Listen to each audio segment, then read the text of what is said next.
Ali, Ali, Ali, Ali, Ali, Ali, yeah. I praise the Lord for these lessons. I'm striving to be the message, and I thank the Lord for his blessings. I'll leave us the circle 7.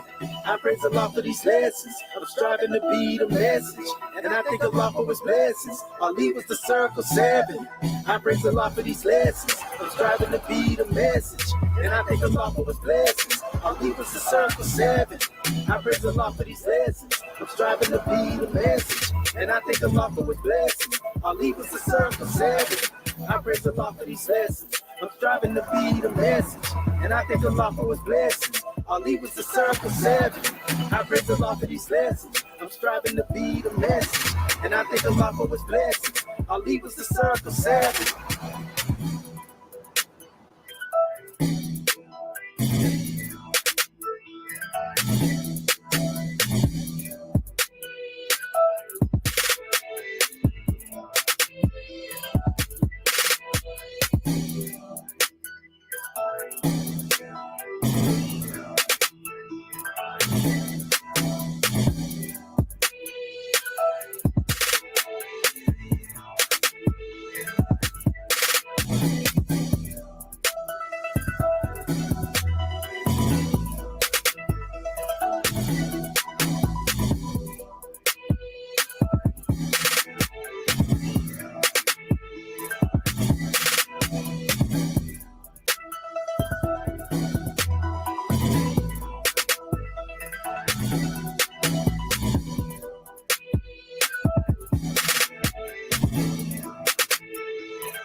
We give honors to our Moorish kin once again, here, there, and everywhere. And therefore, honors to all of you who are continuously honoring yourselves by being yourselves. But let us come forth with our ancient committee and adept Moorish American prayer.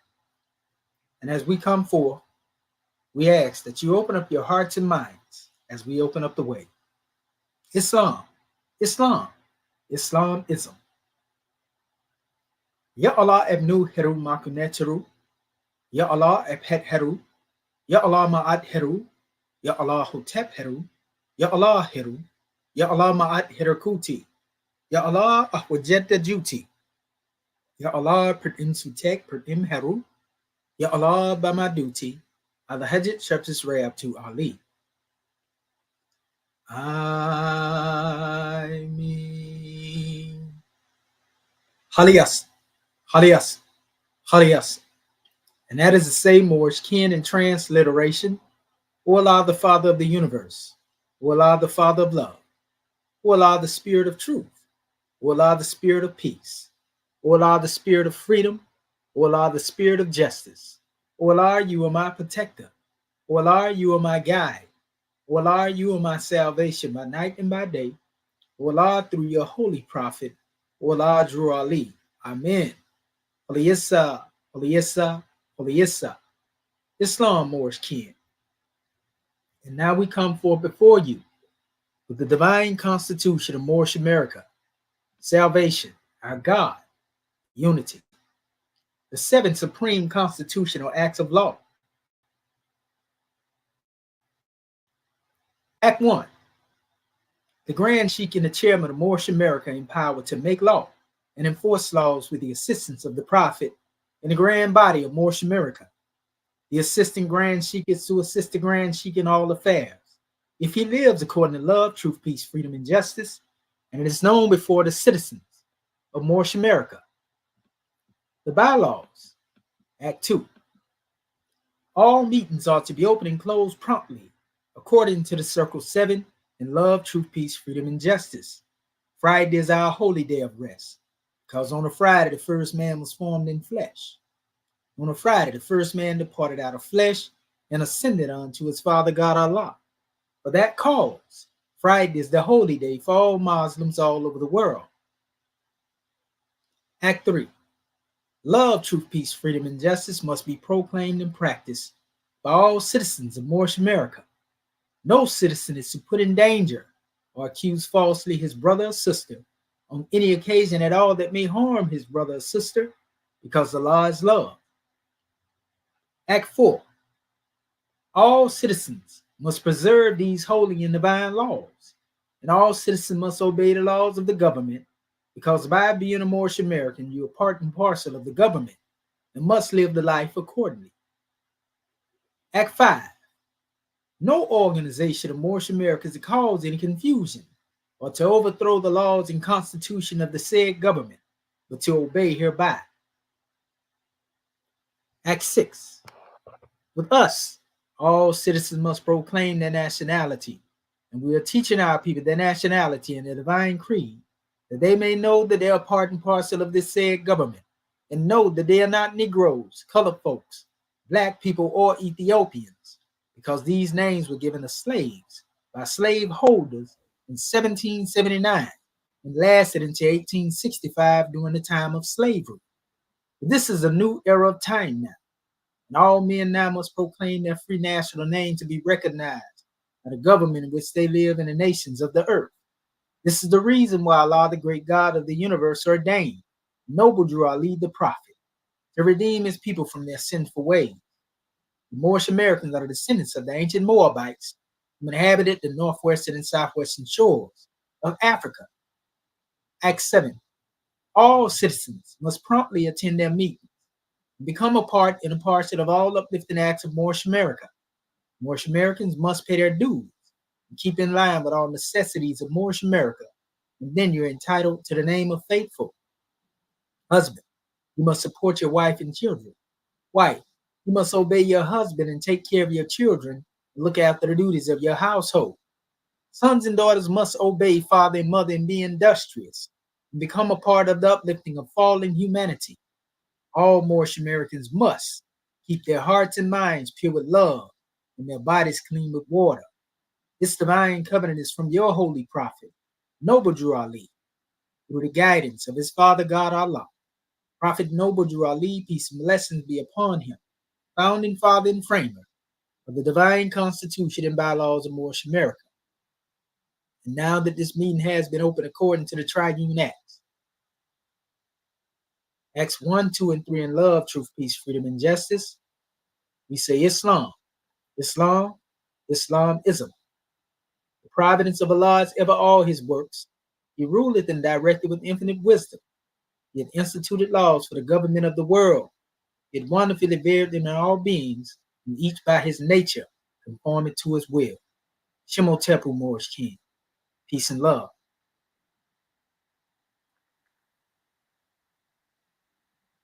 Islam, Islam, Islam.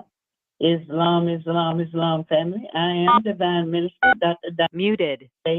My ancient committee and her name being Dr. Dinger Ani of Curta Bay. First, let me rise and give praises to our great God Allah. I give honors to our holy prophet, Noble Drew Ali. I give honors to Act 1. I give honors to our national assistant Grand Sheik for opening us up according to law. At this time, I will be reading our chapter of the week, chapter 5, coming from our Holy Quran, Life Works of Yehoshua in Joseph's home at the age of 7 years. The home of Joseph was on Marmion Way in Nazareth. Here Mary taught her son the lessons of Elihu and Salome, and Yehoshua greatly loved the Veda hymns and the Avesta. But more than all, he loved to read the Psalms of David and the pungent words of Solomon. The Jewish books of prophecy were his delight, and when he reached his 7th year, he needed not the books to read, for he had fixed in memory every word. Joachim and his wife, grandparents of Yehoshua, made a feast in honor of the child, and all their near of kin were guests. And Yehoshua stood before the guests and said, I had a dream, and in my dream I stood before the sea upon a sandy beach. The waves upon the sea were high. A storm was raging on the deep. Someone above gave me a wand. I took the wand and touched the sand, and every grain of sand became a living thing. The beach was all a mass of beauty and song. I touched the waters at my feet, and they were changed to trees and flowers and singing birds, and everything was praising Allah. And someone spoke. I did not see the one who spoke. I heard the voice which said, There is no death. Grandmother Ann loved the child. She laid her hands on Yehoshua's head and said, I saw you stand beside the sea. I saw you touch the sand and the waves. I saw them turn to living things, and then I knew the meaning of the dream. The sea of life rose high. The storms are great. The multitude of men are idle, listless, waiting like dead sands upon the beach. Your wand is true. With this you touch the multitude, and every man becomes a messenger of holy light and life. You touch the waves upon the sea of life. Their turmoil ceased. The very winds become a song of praise. There is no death because the one of truth can change the driest bones to living things and bring the loveliest flowers from stagnant ponds and turn the most decadent notes to harmony and praise. Joachim said, My son, today you passed the 7th milestone of your way of life. For you 7 years of age, and we will give to you as a remembrance of this day whatever you desire. Choose that which will afford you most delight. And Yehoshua said, I do not want a gift, for I am satisfied. If I could make a multitude of children glad upon this day, I would be greatly pleased. Now there are many hungry boys and girls in Nazareth who would be pleased to eat with us at this feast and share with us the pleasures of this. The richest gift that you can give to me is your permission to go out and find those needy ones and bring them here that they may feast with us. Joachim said, This well, go out and find the needy boys and girls and bring them here. We will prepare enough for all. And Yehoshua did not wait. He ran. He entered every home and hut and den of the town. He did not waste his words. He told his mission everywhere. And in a little time, 103 score of happy children were following Yehoshua on Marmion's way. The guests made way. The banquet hall was filled with Yehoshua's guests, and Yehoshua and his mother served. And there was food enough for all, and all were glad. So the birthday gift of Yehoshua was a crown of righteousness. Islam, Islam, Islam. Islam, Islam, Islam family. I am again Dr. Dendra Ania Kurtabe. Today is July the 27th, 2024. We give honors to Dr. Dendra Ania Kurtabe for taking registration and reading our chapter of the week. We give honors to our National Assistant Grand Chief for opening us up according to law. Again, we want to welcome everyone to our Moorish Perspective class, sponsored by our Moorish American government. Our host for tonight's class is our National Assistant Grand Sheik, Dr. Sadu Amiti El Mahedi Sepsuel. His title for tonight is Someone Above Gave Me a Wand. I took the wand and touched the sands, and every grain of sand became a living thing. Also, most check your emails for the link as we will be going live. And at this time, we're going to turn everything over to our National Assistant Grand Chief, Dr. Sadu Amiti El Mahedjasep Suel. Are you there, Godman?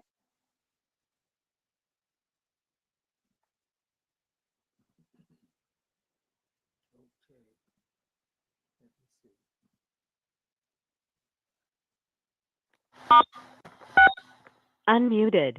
Islam, can you hear me, sister? Islam, I can hear you well. Gratitude. Gratitude. Islamism without the schism.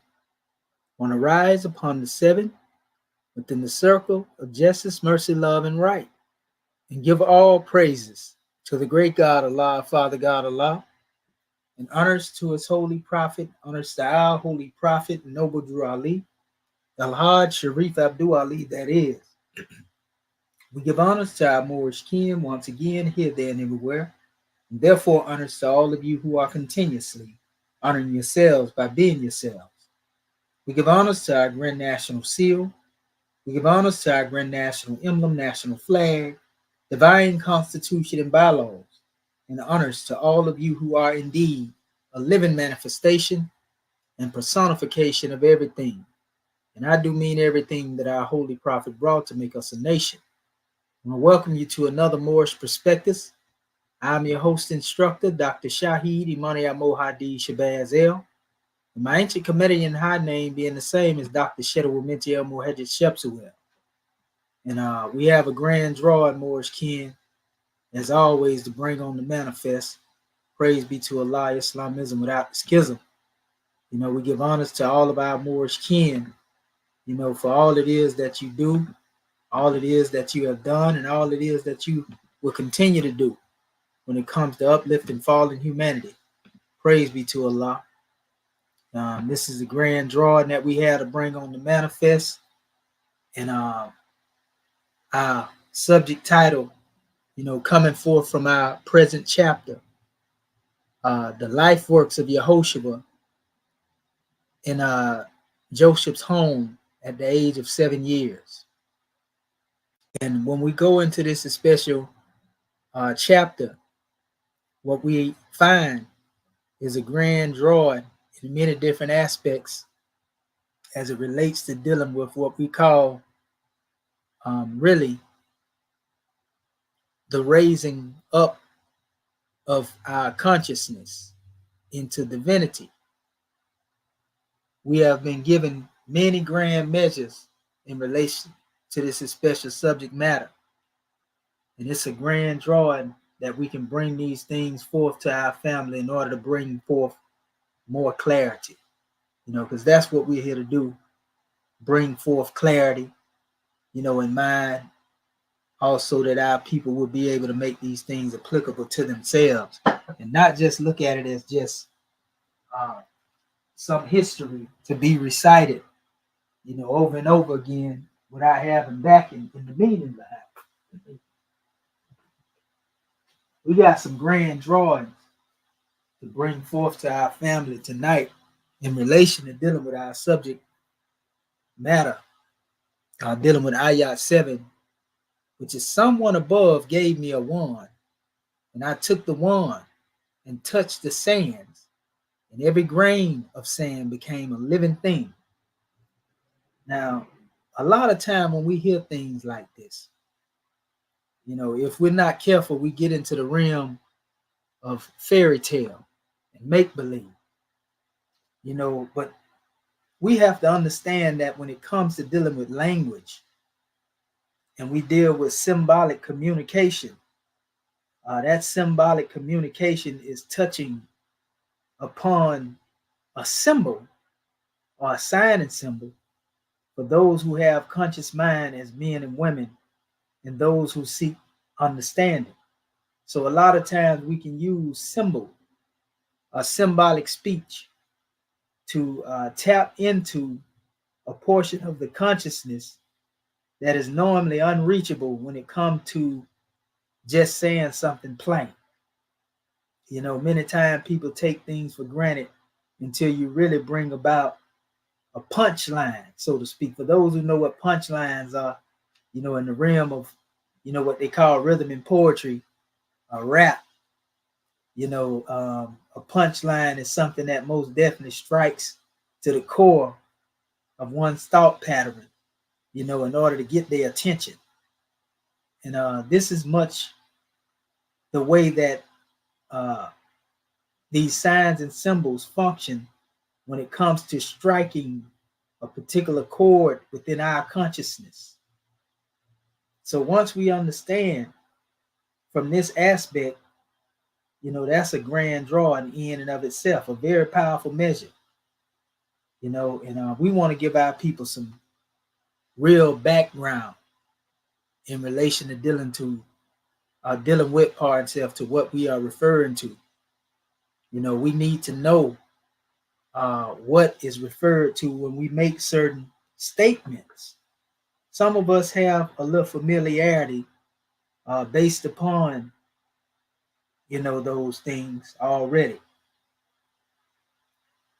But when we go further, we must understand that in the things that we speak of in the history that are referred to as exoteric, meaning the outer meaning of things, though they are spoken of in an outwardly fashion, within esoterically, there are greater meanings when we go beyond the surface level. When we say esoteric, we're not talking about spookism. We're dealing with what we talk about as practicality and rationality, so to speak, in relation to how it is that you can see divinity while on the plane of things made manifest. That's the best way of saying it. When we speak of esoteric as opposed to exoteric, in the teaching of Islam, in the Grand Quran, as a matter of fact, it speaks of what we call al-Bati and al-Zahiri. Al-Bati, Batini actually deals with the interior, internal interpretation, and then the exterior is Zahiri. So one deals with what is hidden and one deals with what is manifest. And often, we're talking about that which is hidden right there in plain sight, right there before us. And we can't even see it or grasp it because we are looking beyond ourselves. This is a powerful demonstration, family. And like I said, we want our family to most definitely be attentive, because we have some grand drawings to be brought forth.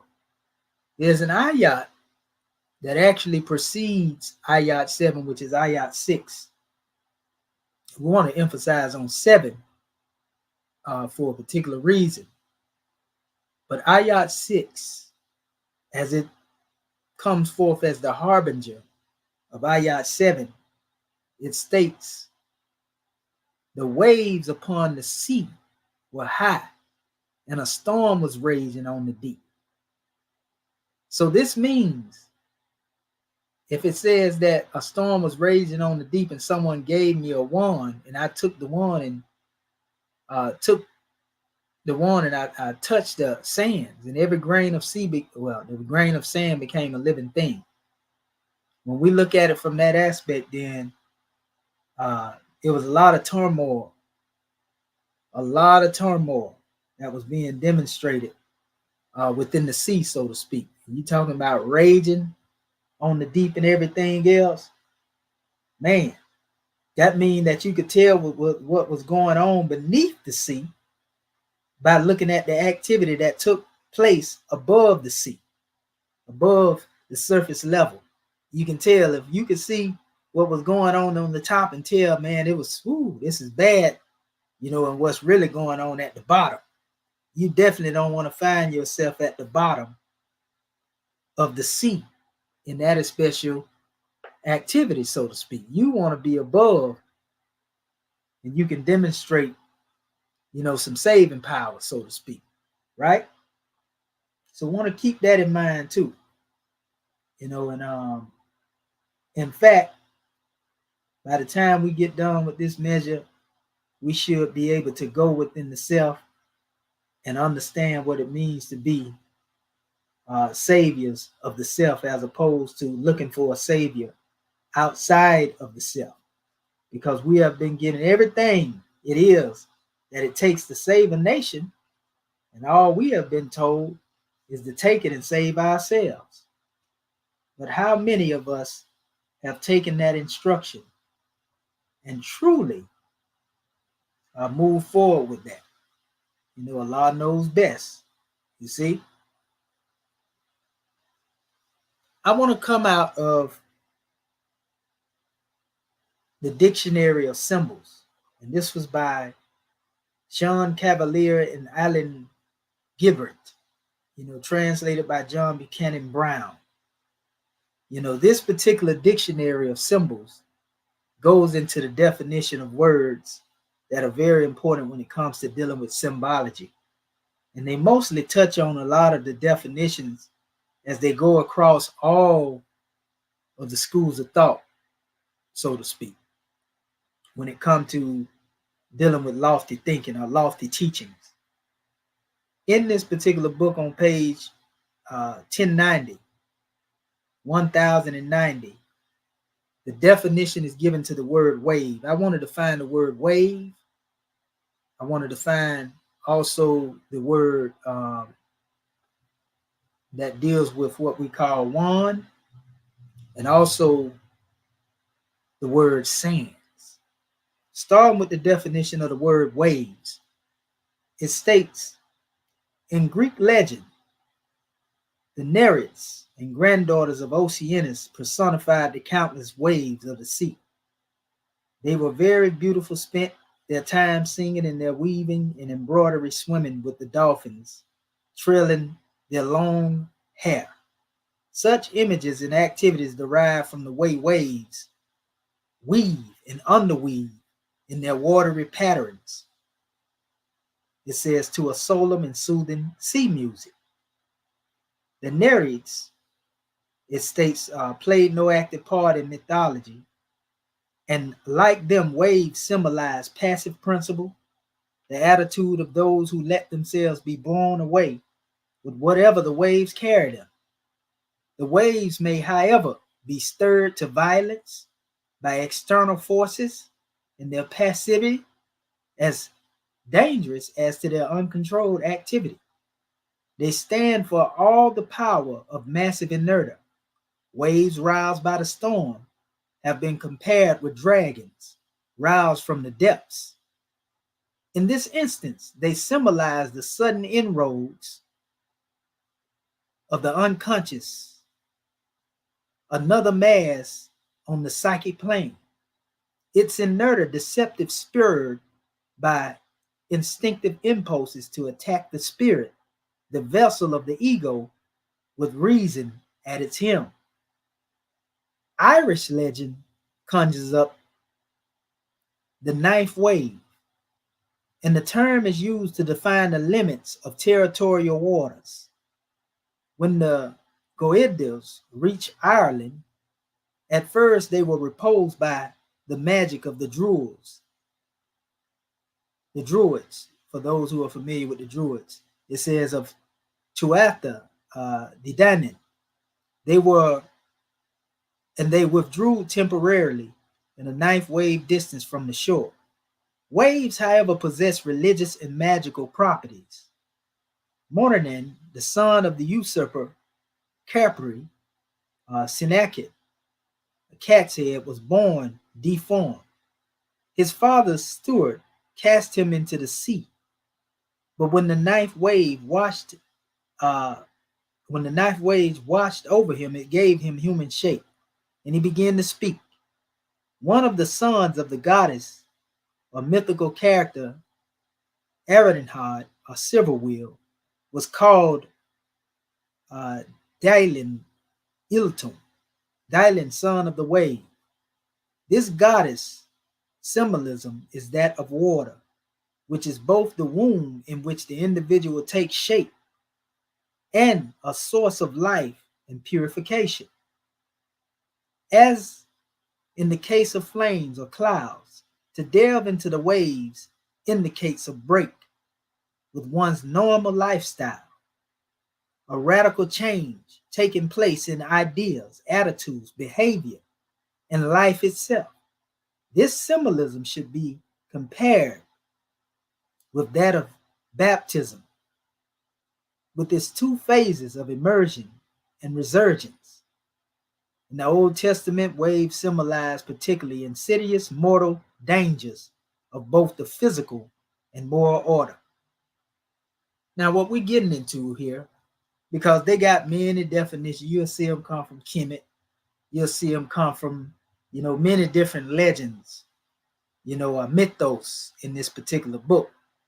And the key is we already know everything really comes from Kemet. We know that even those who call themselves so-called Greeks studied, in Kemet. But we do understand some of the universal measures given in this definition of waves. Very important, and when we look at it, mostly important to the extent that we must pay attention. Because remember now, in the terminology of the chapter that we're dealing with, Yehoshua was 7 years of age here. And we encourage our people to go beyond earthly age and go into the adept age of Yehoshua. And notice it says the waves upon the sea were high and a storm was raging on the deep. And as the definition that has been given to us, what is stuck out to us in this particular definition is when it says that the waves symbolize the passive principle and the attitude of those who let themselves be blown away with whatever waves carry them. You see, you got to be fortified. You got to know how to move within troubled waters, or you can be taken each and everywhere and way out to, a deep, deep abyss from whence you can't even return if you ain't careful, right? But it says the waves may, however, be stirred to violence, remember, by external forces. Now, this goes to dealing with those who are outside of you. Those who would wish you harm or try to do you harm or bring harm to you in many different ways, mentally, physically, or spiritually. You see? But it doesn't mean you have to be carried by those waves, because there are those who work outside of you in that particular way. You see? Now, the passivity, it states, is as dangerous as their uncontrolled activity, you being passive. You being passive and allowing yourself to be tossed about is more dangerous than the uncontrolled activity of these waves, raging on. They stand for all the power of massive inertia. So when you are able to overpower, these conditions, then you have control in the powers to be able to dictate the way the waves move, so to speak. So remember, it said also that the waves roused by the storm have been compared with dragons. Now we know when we speak in the realms of the five folds of man, we're talking about, really Lucifer, Satan, devil, dragon, and beast, because they are the ones that actually bring about the inconsistency, insufficiency of knowledge. When we go into instability, the misery, all these different measures, they come forth as a result of dragons of the lower self. And we like to say Lucifer, Satan, devil, dragon, and beast. The dragon is the lowest aspect, of taking you into the realm of the beast, because the dragon takes you to the beast mode. The dragon pulls you on down drag you on down from your higher self into your lowest state of vibration. So the waves roused by the storm have been compared with dragons, roused from the depths. In this instance, they symbolize the sudden inroads of the unconscious, the things that you have not observed, doors that you have not observed. These dragons have often been lurking, so to speak, lurking within your consciousness. It says another mass on the psychic plane. It's another deceptive, spurned for by instinctive impulses. That means when you are moving off of instinct, we as human beings have a power to move beyond the realm of instinct. We move based upon rationality. So instinctive impulses, which are referred to in the definition to attack the spirit, meaning that these things are designed to make you move irrationally. These are things that will cause you to not move in the realm of thinking, because you are thinking along the lines of moving according to your impulses, though you are conscious of it or not conscious of it. So this is to attack the spirit, the vessel of the ego, with reason at its helm.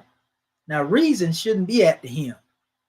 Reason should be the higher ego that rises above the carnal sensations of life. But if we get caught up in the lower self, we lose rationality. We lose our ability to think, will, reason, understand, and remember. And again, we fall victim as a result of that. So we have to be mindful. We have to be watchful.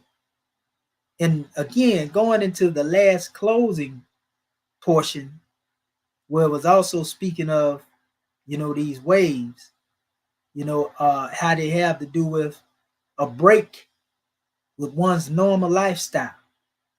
There are situations that could come and disturb, what was normal to you in your lifestyle. Whereas at one time, the blessings was flowing. At one time, everything it is a favor was on the manifest. But then there's a time to where one dives into the waves, so to speak, unknowingly. These waves begin to rage, so to speak, and they are on high. And as a result of this, a radical change takes place in the ideas, in some people's attitudes, in their behavior and life itself. In other words, if you're not fortified, with being who you are, then you can be made to move by every wave of doctrine, so to speak. And once you are moved by every wave or wind of doctrine, because it's winds that actually cause the waves to move in the first place, right? Once you start moving in that particular direction, everything begins to unfold, and the waves can get more violent. The waves can become more aggressive, so to speak. So you have to be able to try to fight against the current of the wave. You have to have it in you. I know y'all heard stories of people that had drowning experiences, and they said just when they was getting ready to give up, they had that breath of hope that came into them, and it allowed them to push or pull themselves out of that particular undercurrent and the overcurrent that was pretty much spinning them into oblivion, so to speak. And that's a situation right there to be rolled over on by waves. So the symbolism, it says, should be compared with that of baptism as well, with two phases of immersion and resurgence. And for those who don't know, we often speak of the science of what we call Sibagatala. It's mentioned in the Grand Quran.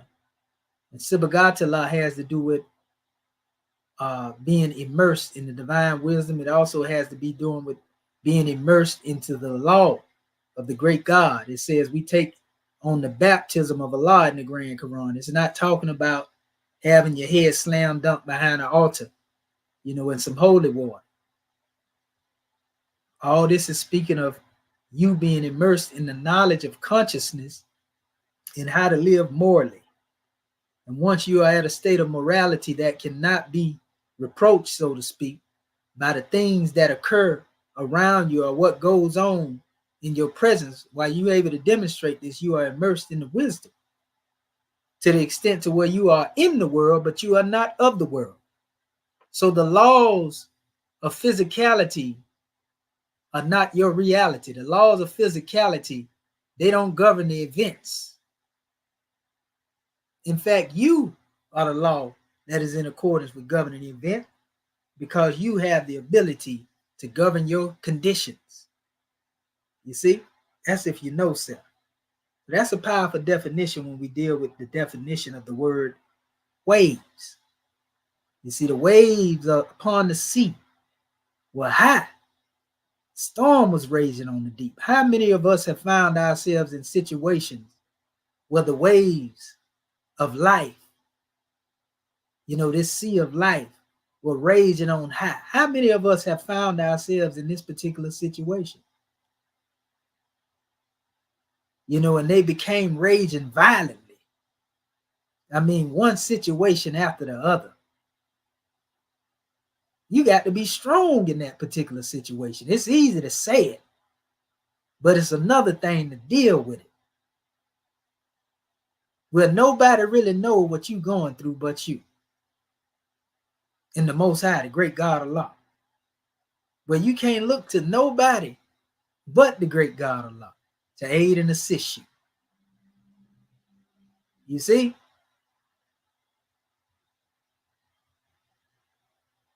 That's a powerful measure. Some of us may be going through situations like that right now. Allah knows best. Now, I want to go into the next definition, which is dealing with wand. The definition of the word wand. They be having some long definitions in here too sometimes, because they be trying to exhaust the meanings. And like I said, these are universal definitions. It says wand, like the staff, and we know the reason that ensigns have been given to us in this Moorish American government. We are told that our ensigns were given to us not for our own benefit, but for the benefit of those, whom we govern. And that's the paraphrase. But it states wand like the staff. The wand is the symbol of authority. And of second sight, such powers might come from God. They might be magical and stolen from the heavenly powers, or they might be devil-given. The magic wands of wizards, sorcerers, and fairies. I want to stop right here. That brings me to the question, well, who is it that has given you your wand? Now, we are told in our chapter that someone above gave me a wand. And I took the wand and touched the sands, and every grain of sand became a living thing. Someone above. So who is that someone? Who gave you your wand? Keep that in mind, because just because you was given a wand don't mean, that it was good for you. Just because you was given an ensign don't mean that it was the proper one. You see? But anyway, it says, without his wand, the seer will be unable to trace either on the ground, the circle in which he stood to summon the spirits, or in the sky, the square in which he would observe the flight of birds. Wands, especially those of hazel, used to be employed to douse not only for wells, but also for mineral and other deposits. A magic wand was the attribute of Apollo's son. We know that's the Greek form of Heru. Asclepius, the god of healing, which is their version of Imhotep. But it says, according to Kearney, His name means he who holds a magic wand. The caduceus, and everybody know what the caduceus is. If you ever seen the medical symbol, with the staff entwining, staff being entwined by two serpents, we know what that means. But it's the symbol of healing, and it's no more than a magic wand. It says, round which a pair of serpents are entwined. This is often referred to as the staff of Tehuti, or the staff of Moses, because he was spoke of as raising up a serpent in the wilderness.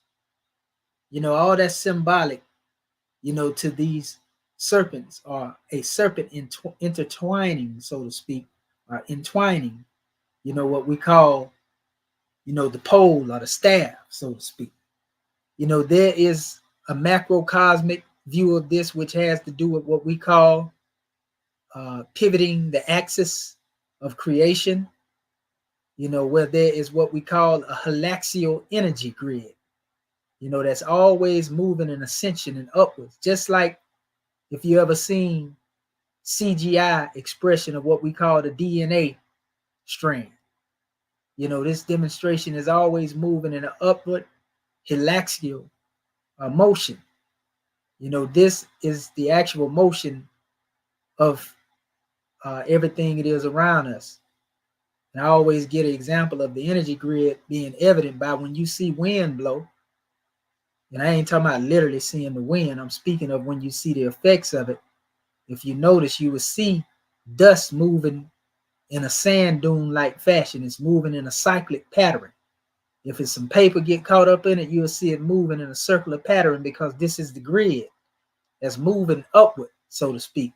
It's right here in the midst and around us. So in the macrocosmic aspect, this is from the South Pole to the North Pole. And even all of the different star constellations and everything, they are spawned into existence in a halaxial fashion. You see, so there's energy there. Same thing when it comes to dealing with, when we get into the microcosm of the macrocosm, which is, man, the master of Allah's nature, the body itself, where you deal with the spinal column. And then you have the two corticoid veins that intertwine, one passing the blood, one passing the oxygen, for vital activities, so to speak, where they cross over. These points cross over, and they are called ganglionic centers in the scientific language. This deals with, the concept of the chakra from the base to the crown. They are said to be a life force at the base that is often imprisoned until it is released. And this special life force is also known as Kundalini, the serpent power. In ancient Kemet, this is demonstrated by the Wajet, the serpent with wings, having the eye of Heru and Ra, which represents a form of enlightenment. But this all has to do with the process of an ascension that takes place. Be it an ascension when you are looking at creation and you're dealing with the macrocosm, or you're dealing with the ascension that takes place within the self. And this is why we say, as it is above, so it is below. As it is within, so it is without. And even at the cellular level, there's still an halaxial pattern that's taking place, a cyclic process. Everything in creation is based upon this cyclic process. And all of that is dealing with what we call the wand of truth. We say man is truth and falsehood strangely mixed. So who it is in this era and time that we can say has given us our wand? Someone has given us our wand from on high. That same serpent that rises into the realm of the heights of consciousness to bring about enlightenment is also synonymous in ancient Kemet with what is also relevant to the Kafesh, which is known as the scimitar. So there's a forgery, not forgery in the terms of falsehood, but a forging, of the scimitar that takes place. There was a scimitar and is a scimitar that is continuously made cyclic rounds within the heavens around the North Star, the Pole Star, the Polaris. We call it the Big Dipper. And when we go into the self above your neck, within the realm of thought activity, that same expression is moving on a microcosmic level. That same scimitar is moving at a cellular level. That same scimitar is therefore moving at the level of protoplasm, the first form man, when we are in our atomic state. All of this has to do with spirit and many replications of that which is the reality of what we call saving power. This is the same saving power that was passed on from one God man to the next, spoken of in our Moorish 101s.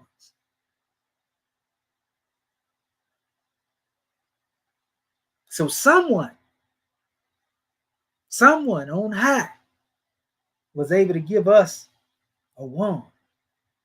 But anyway, let me go on with this definition. It says the caduceus, the symbol of healing, is no more than a magic wand, a magic round wand. It says which a pair of serpents are intertwined. An echo of the very ancient tree. They call that the axis mundi, the tree of life. It says earth coats in the Aegean area. It says the latter closely connected with the serpent worship. This is the way of the Nagas. When you go into the temple of Amun-Ra, there was a depiction of the lion having the body of a serpent with wings as well. They called him Epidemon. It states again, it was a magic wand which Apollo promised to give Hermes, or Mercury, in exchange for the lyre, which the young god had just invented and constructed from a tortoise shell and the sinews of a bull. A splendid staff of riches and wealth. It is of gold with 3 branches and will keep you scatheless, accomplishing every task, whether of words or deeds that are good, which I claim to know through the utterance of Zeus, Sabazus, the god of the 7th. Homeric hymn to Hermes. It states, among the virtues possessed by this wonderful wand was the power to put humans to sleep and to awaken them. The wand is so closely linked to the god Hermes in the shape of the cherubim. It says that this hero's wand became the badge of the heroes and ambassadors who claimed the god's protection. I couldn't help but see cherub at the root of the word cherubim or cherubim.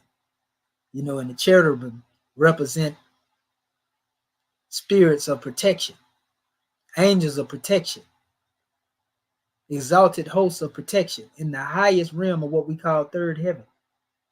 And we know seraphim represents the star. So that's scimitar and star right there. So when we look at our flag, that's symbolic to a wand being handed to us from on high. The scimitar is being handed to us. We are being dubbed within our consciousness. It becomes a symbol of heraldry. Like they had the heraldry, symbols in Europe of the Moors. And they actually have some shields with the scimitar and the star there as well. The star has always represented a human being.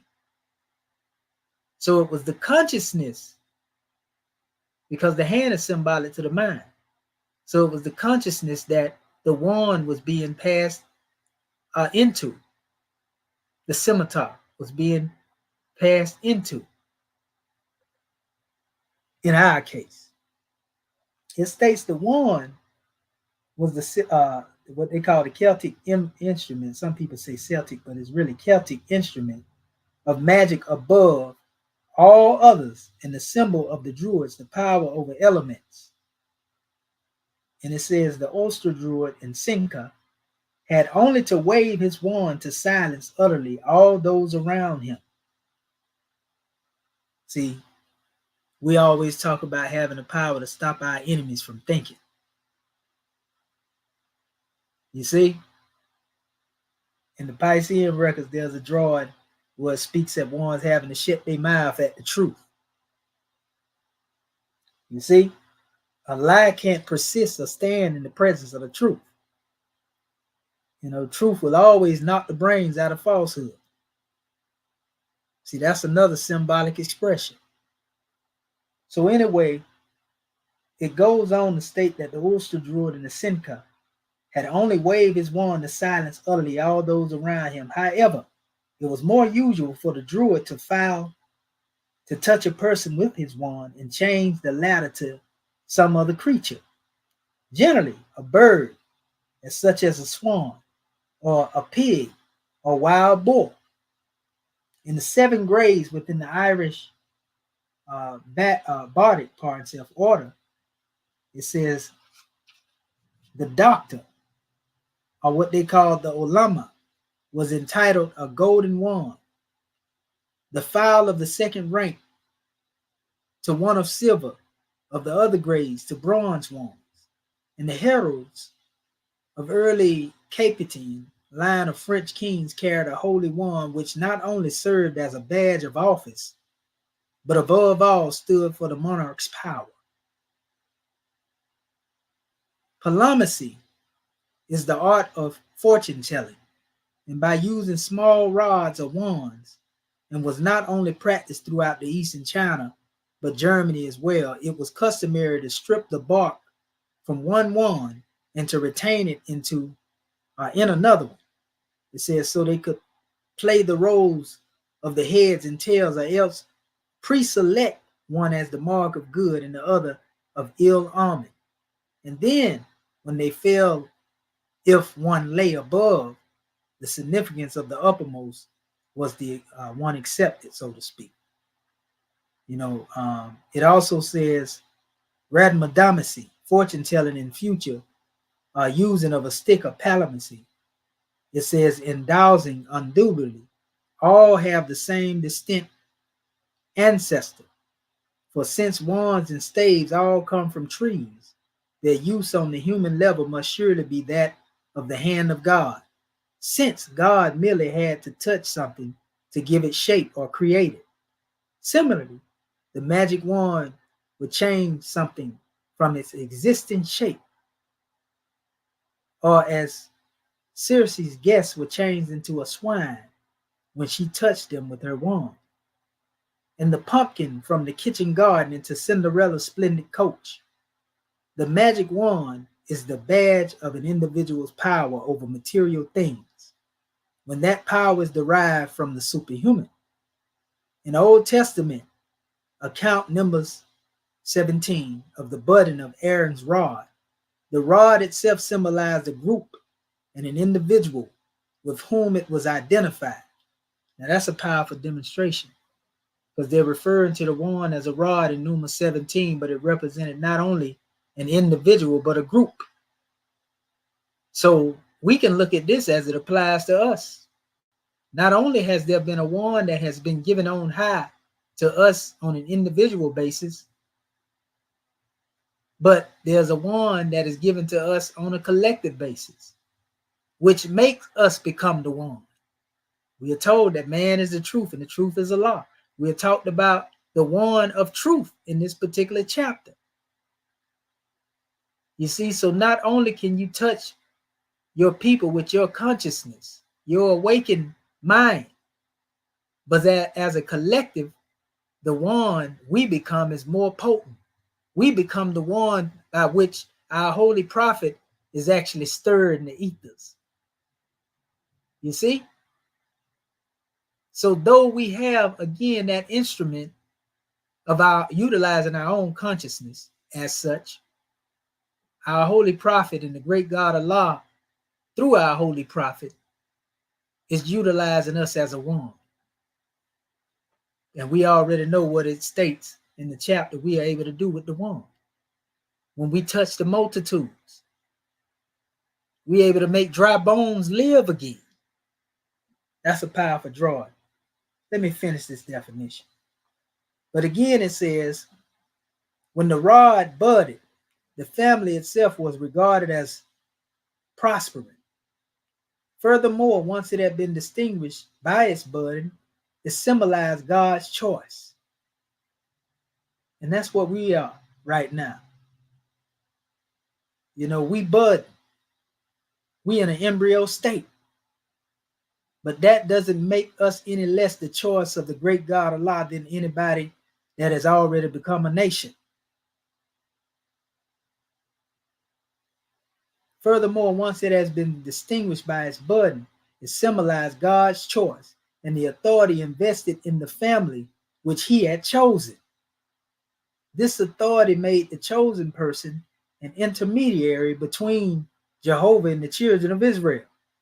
Their complaints would no longer rise up to God, and consequently, God would no longer punish their rebellion. The rod or wand symbolizes the mediation, or mediation of the person to whom it belongs, and who henceforth holds and carries it. That's powerful. Their complaints will no longer rise up to God, and consequently, God will no longer punish their rebellion. The rod or wand symbolizes the mediation of the person to whom it belongs, and who henceforth holds and carries it. So if you don't have consciousness of who the mediator is amongst us, between us and the great God, then you don't know the purpose of the wand. You don't know who has the wand in their possession, truly. And we know from this aspect right here that we're talking about this authority that came through a chosen person that was raised up from amongst us in our holy prophet. After he had obtained his seventh in the journey of race, and he said he brought us everything it takes to save a nation. What did he bring you, Morris? He brought you a wand. He told you that he could better do this work from the plane of soul, from on high, because there the enemy couldn't hide. Remember, the prophet was given the attribute Al-Ali, Ali, from Al-Ali, Allah's attribute, which means the most high. So who is that someone that has passed down the wand to you, the authority to you? That authority being delegated through our holy prophet from the great God Allah. This ain't nothing spooky. We trying to tell you how you take your destiny in your own hand. So if you have the authority, why is it that you are in the presence of the world, presenting yourself as if you have no authority? If you have this authority, then why is it that you find yourself in the world helpless under the rule of tyranny and oppression and don't know how to utilize the wand in order to better your condition? Ask yourself this question, and this goes beyond the plane of material things made manifest. We're talking about why is it the one has become lost? The one really represents our unity. The one. If I say one and one with my country accent, you can't tell the difference between the two. You think I'm still saying one. You see? But in order for the one to become powerful, it has to be infused with what we call salvation, our God, and unity. Salvation, our God, and unity. Salvation represents the mediator, the prophet. Our God represents the great God, Allah. who's working at the core of each and every one of us in our essence. This is what we united at. And therefore, unity should be the manifest. Unity is the power that is a result of us waving the wand. Yeah, so this is a powerful demonstration, though, when it says that rod or wand symbolizes mediation of the person to whom it belongs and who henceforth holds and carries it. So do you have your wand? Do you carry your wand? Is it with you 25/7? Or do you think that you can sit it down? And we got the youth, the young generation running around out here. You know, they talking about they got the stick. You know, and we already know what that is. Ain't nothing magic coming up out of that. That's a wand of death. So where you think they got that from? See, the wand of truth is not a weapon of mass destruction. The wand of truth is not something by which you bring harm to someone. So if your wand that is being given to you is based upon the premise of bringing harm to somebody or hurting somebody, then we know that this wand that has been given to you is not a wand that will aid you, but a wand that will bring you to your destruction. Last but not least, sand. Definition of the sand. The sand symbolism of sand derives from its innumerable grains. We're talking about the grains here, right? Right here in our subject matter. It says the Buddha taught that past ages were more in number than the grains of sand. That's a powerful demonstration. Now, grains of sand becoming living things, if we would put that throughout the climes and the times, you know, to awaken the mastermind, then we can see why we say we are the return of the ancient ones. 60 million. It's more grains than 60 million, but 60 million is a lot. And Abraham, or prophet Ibrahim, was often told in the Piscean records in the Old Testament, you know, to behold the land before him, because his seeds would be that of the grains of the earth, the sand, or like the stars of heaven. You know, these expressions were often given. But anyway, it says from the source to the mouth of the Ganges, which is a sacred river, the Samyutta Nikaya, it states a similar idea occurs in Joshua 11:4. And they went out, and all their hosts with them, much people, even as the sand that is upon the seashore, in the multitude. The ritual heaping of sand mountains in Cambodian are clear surrogates for the central mountain. It is also linked to the symbol of the multitude, the grains of sand being the numbers of sins for which forgiveness is sought or years of life asked to be enjoyed. So when we understand that the grains, so to speak, of sands becoming a living thing can also bring us up out of a state of the countless deaths that we have died while living in the material plane, because you die many deaths. Different processes of birthing, reincarnation take place, re-entry, and going back to death again. But there comes a time when you come out of that karmic cycle and you become living, or what we call resurrected. You cross the borderland at will. You're no longer bounded, so to speak, to this human body.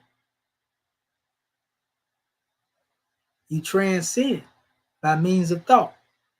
So it says the hundreds of sand ritually scattered in some Shinto ceremonies sand for rain, which is yet another form of symbol of plenty.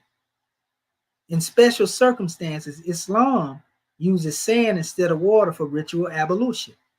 This is correct. You make wudu with the sand when you don't have water. Cleansing rite. So it states, it is a cleansing agent since it flows like water and burns like fire. Shifting the penetrable, sand adopts in shapes of the bodies and resting in it. It says, and in this respect, its womb symbol, the enjoyment received from walking or lying upon sand, or from burying oneself in it, so clearly marked on resort beaches, is unconsciously akin to what analysis term regressors ad urtem, which it's effectively a quest for the rest and safety and regeneration. So this is what we're talking about. Safety, rest, and regeneration. You are able to bring this forth as a result of using your wand of truth, your wand of power, your scimitar of consciousness. This is the whole manifestation of what it means. So how is it that we are finding our way through the waves of our lives? And how is it that we utilize our wand or our scimitar to touch the sands and bring forth life? Now, again, don't nobody get to thinking about Peter Pan, and don't get to thinking about Harry Potter or nothing like that right there, because that ain't what we're talking about. We are speaking solely on utilizing our center of gravity, so to speak, when it comes to the reality of being divine, to utilize that power and exercise the saving power, to save not only ourselves individually, but ourselves as a whole collectively. Because if you are not here to utilize your ensign that has been given to you, your wand, for the betterment of your people, then what is your purpose? If your wand of truth is being used solely for the selfishness of your selfish self, instead of the selflessness of the higher self, then what are you here for?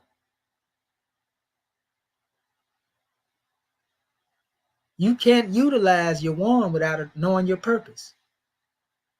If you don't have the purpose in which to direct the wand in which you wave, then you can hurt something in your ignorance. You see?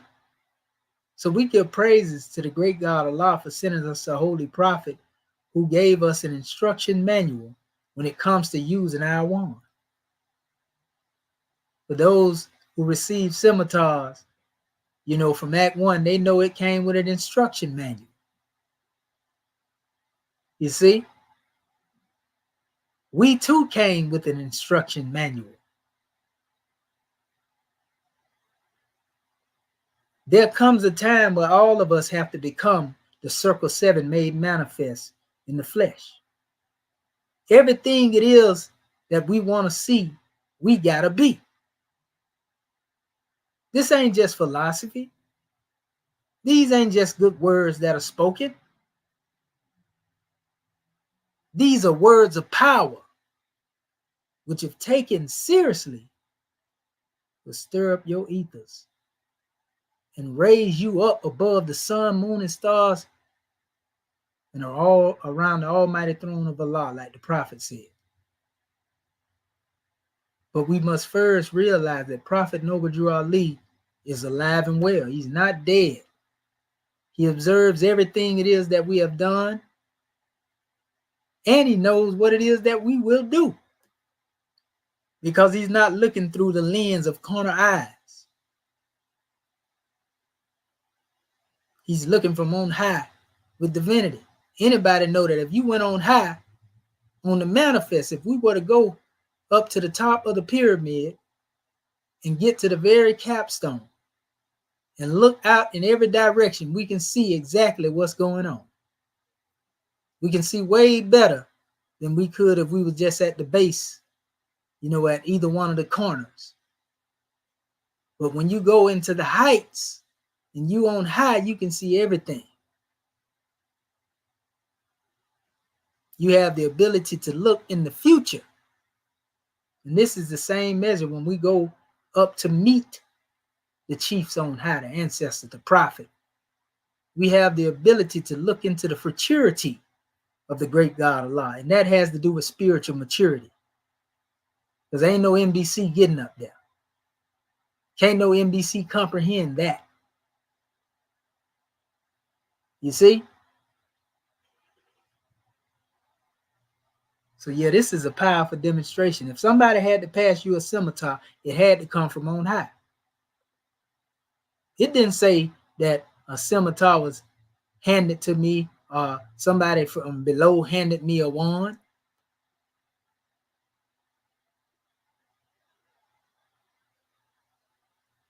If the seas and the waves were raging on high and in the deep at the same one, when you get into this measure right here, someone that is giving you that wand and you was able to touch the sands and demonstrate, everything that had to do with bringing life to the manifest, you should be grateful for that. Remember, you wasn't given a wand of death, you was given a wand of life. Who is it that gave you that wand of life? Are you grateful? And if he gave it to you, then what you doing with it? How have you utilized your wand to touch those things of naught and manifest aught? We ain't saying this to act like we high and mighty, and I'm just asking a question because I ask myself the same question. But when I ask myself that question, I begin to seek out ways and means to be able to demonstrate with the wand. I don't just mean to be rhetorical and ask the question to sound, like I'm some type of Plato or Aristotle.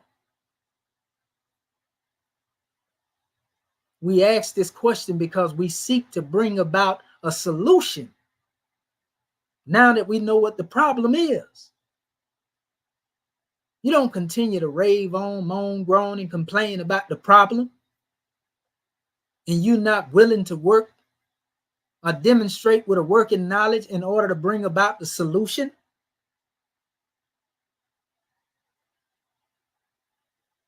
Who does that in their right state of mind? Who is constantly asking for freedom, yet having the knowledge of obtaining freedom, not willing to move forward into obtaining that freedom? To continue to move on in that particular fashion is no more than what they call intellectual masturbation. And you can't get no life out of that. So it ain't no good for you. It ain't no good to philosophize about it, to talk about it, and not be about it. It ain't no good to romanticize about it, fantasize about it, but not be willing to manifest it.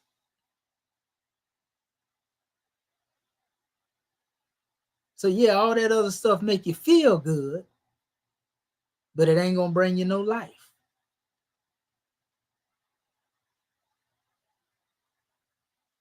So each and every one of us have been given a work that is tailor-made for us.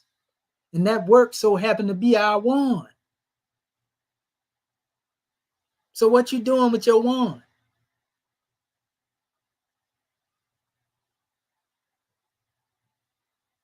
What is it that you are doing with your wand to uplift your nation? Who is it or whom have you touched with your wand? But just being here on the conference call, with the sound of our voice and not being able to do the work and touch one, we ain't talking about, just going out there, just spewing a whole. We talking about in the daily journey of life, the walks in life. How many people have you touched with your wand? But surely we should be touching the multitudes every time we move throughout the earthland.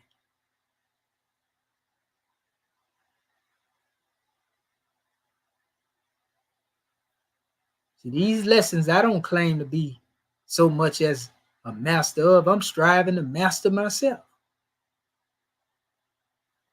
You see? And once you understand and know is to know that you don't know, then you can continue to grow. Humility is key. But if you think you know, and your cup is full, then we know that's part of the problem. That's part of the problem, family.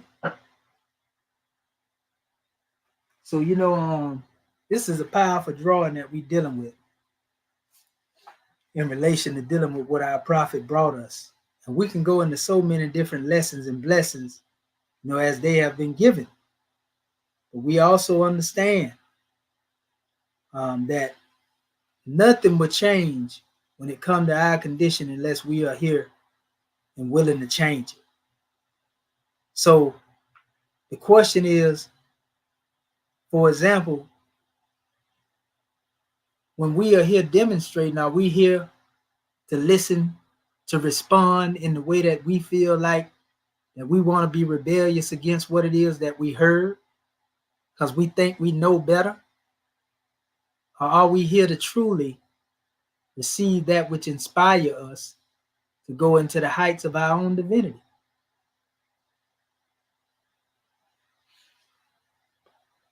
In Buddhism, there are 7 shades of wisdom. And in the 7 shades of wisdom, it's stated, 1, he who knows not, yet strives to know is a seeker. 2, he who knows not what he should know is a wanderer. Guide him. 3, he who knows not what he should know is asleep. Awaken.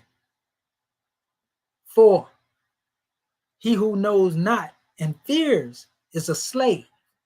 Free him. 5, he who knows not and rejects to know is dead. Pass him. 6, he who knows and shares what he knows is wise. Feed him. 7, he who knows not but claims to know is an imposter. Cast him away. Those are the 7 shades of wisdom, how to move throughout life. But you would know when it is time to utilize your wand of truth to uplift. And we have to be able to speak the language of many different ages. You don't wave your wand with prejudice and bias in mind. You wave your wand with love in all situations, irregardless of the outcome. Because just because you demonstrate and manifest love don't mean that you're going to receive love in return. So we have to get out of that mindset as well.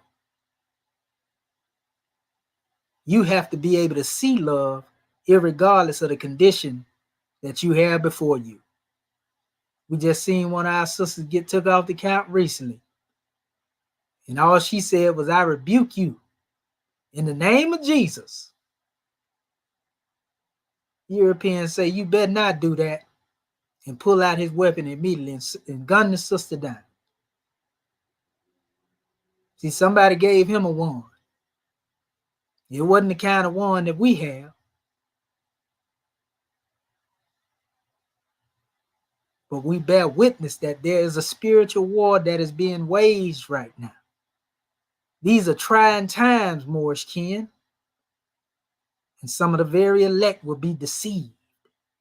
This is a time of separation between father and son. This is a time of separation between son and father. Not that we want it to be that way. This is a time of separation between mother and daughter and mother. Not that we want it to be that way. This is a time of separation between those who say that they love each other.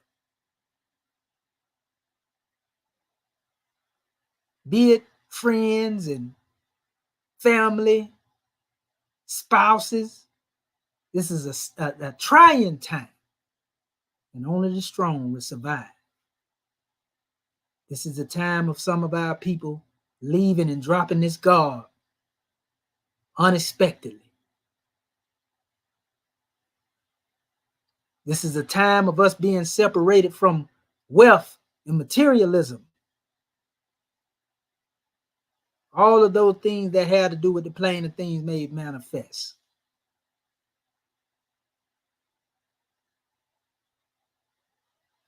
So what you gonna do with your wand? I know it may be unpleasant.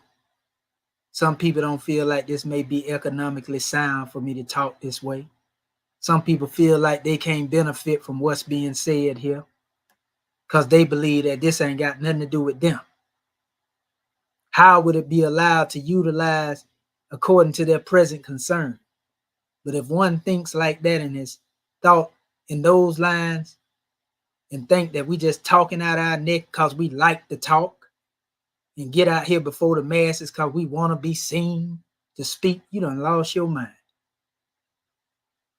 Who want to get on the front line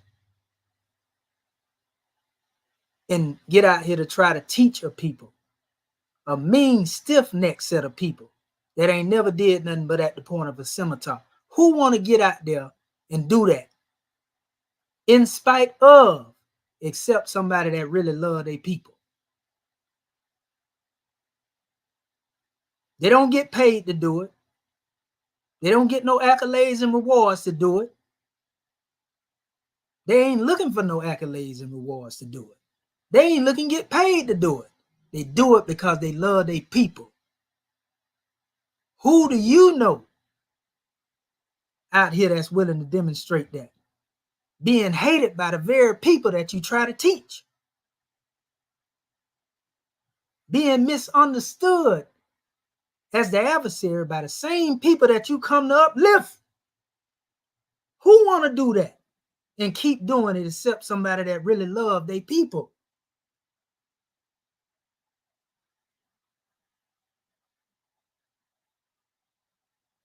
So it's like this. You got the one. You got the truth.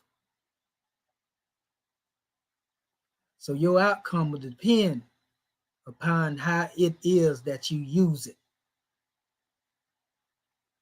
And Rome can't teach you that.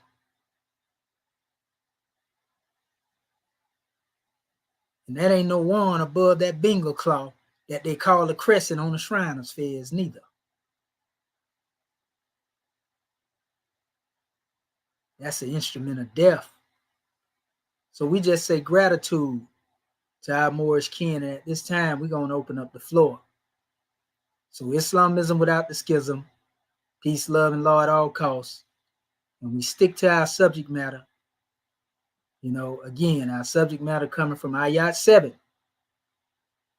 That's all we want to hear. Islam, we love you, Moorish kin. Peace and love. Gratitude. Star 6 your phone, Moors.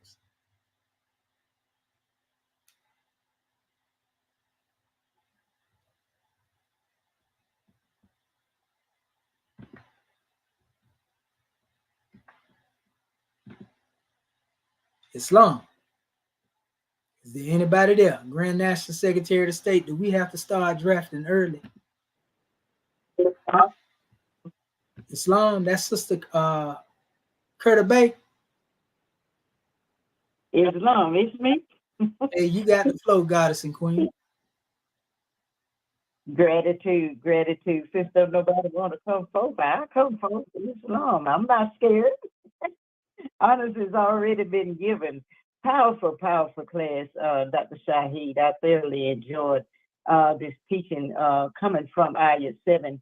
Someone above gave me a wand, and I took the wand and touched the sands, and every grain of sand became a living thing. And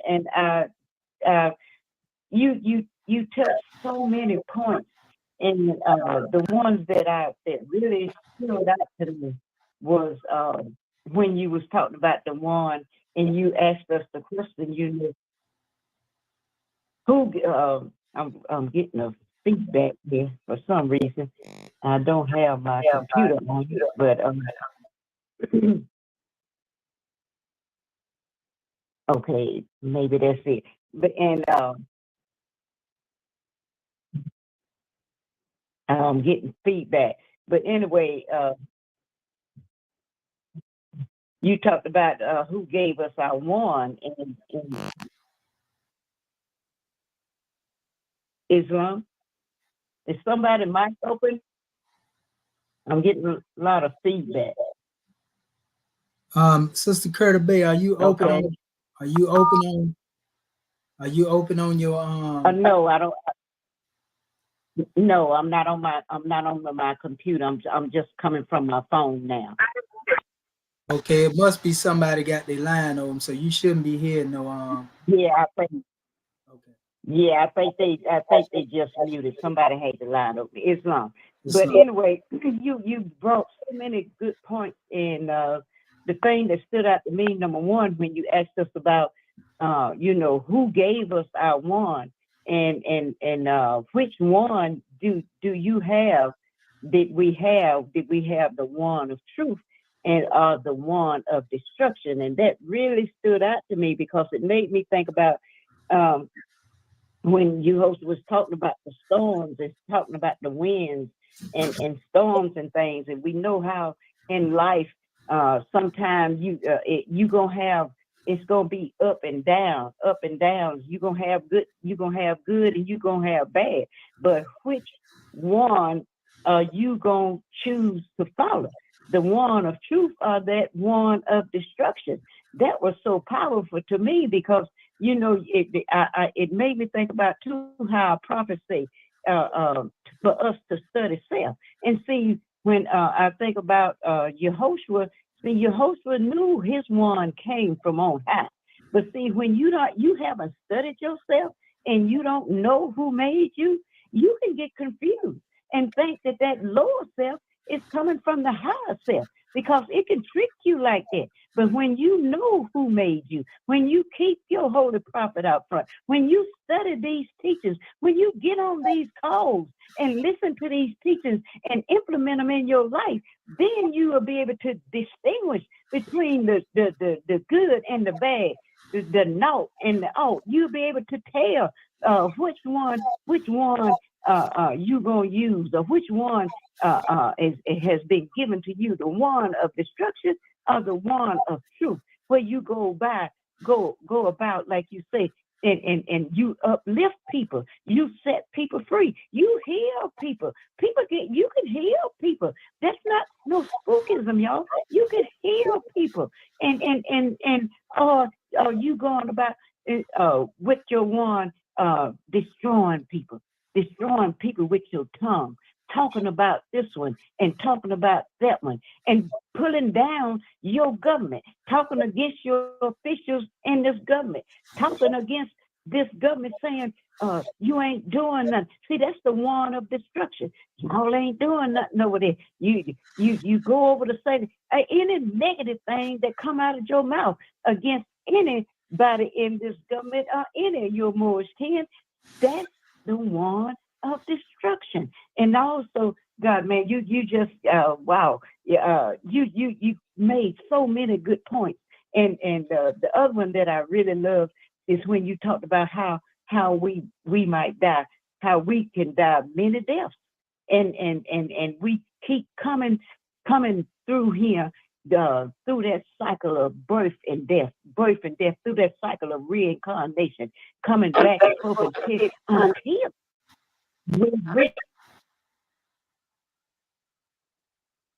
until we reach that point. Until we reach that point where we don't have to deal with that no more. We become one with the great God alive. We come to that point where we can transcend at will. So gratitude, God, man, this is a powerful class, and maybe that'll give our Moorish kin some inspiration to come forth, because you touched so many points, and there's no reason. I know our Moorish kin is ready now to jump in there and give their measure. So gratitude, God, man, for letting me share. Powerful class, Islam. Islamism. We give honors to you, goddess and queen, for all it is that you brought forth. We know what we don't say Islam. everything. Islam, brother Justice. Islam, apologize for the fast look.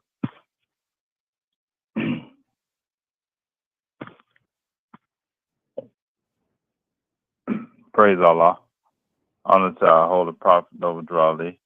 Honor to you, Dr. Shahi, our National Assistant Grand Sheik Sir, for this great class.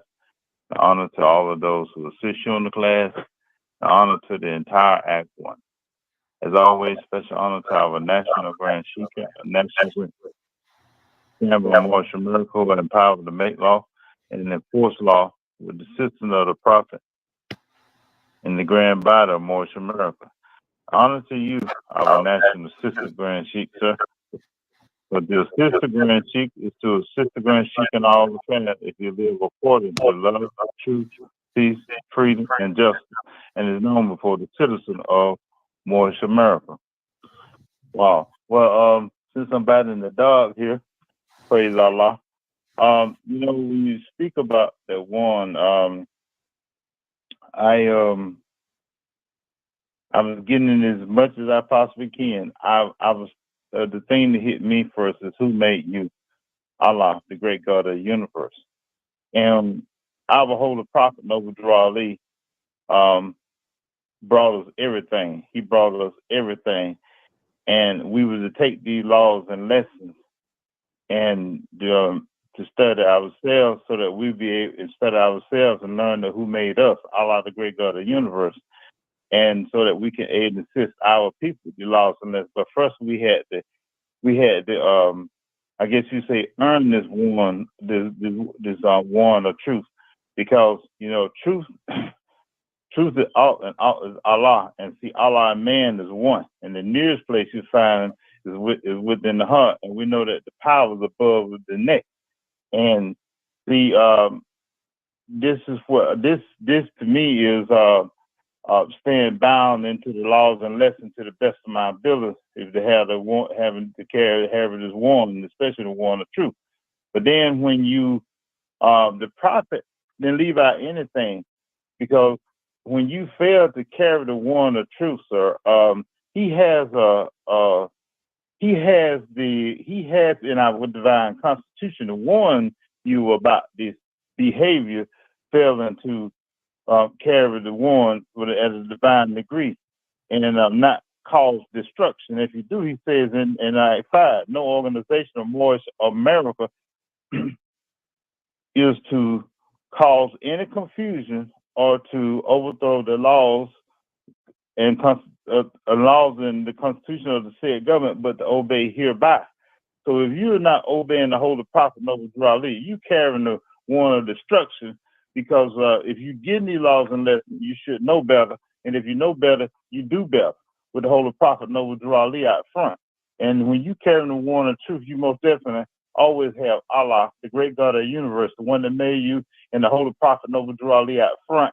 And all of these laws and lessons that he brought you, because he said, I brought you everything. And if he brought you everything to save the nation, and to save the nation, I take it and save thyself, that is the warning of truth. And you are responsible with the truth, because you're to give it to your people. But if you take this to use it for some selfish behavior or some false truth that you demonstrate and gain money or anything else, a materialistic thing that has been done, documentation becomes nature, then you are carrying the warning of destruction. You mean no good. That's why you are a betrayer of the prophet, you betrayer of Allah, you betrayer of this government, and you betrayer everything. And then that's when you fall deep into Act 5, because there's consequences when you disobey the prophet and turn your back on the prophet, turn your back on all that the prophet brought you and let you know who your God was. You turned your back on Allah, the great God of the universe. So yes, it's been a great class, a very great class. And this is one of those classes where you have to go back, study some more. And as you, along the way, you pick up more divine truth and understand things a lot better. But honor to you, sir, for the class. It was a very powerful class. It's long. Gratitude for the measure, brother. And Islam for the drawing. Praise be to Allah for that measure. All right. The floor is still open. Islam. What's the tap? What you doing with your wand? Islam.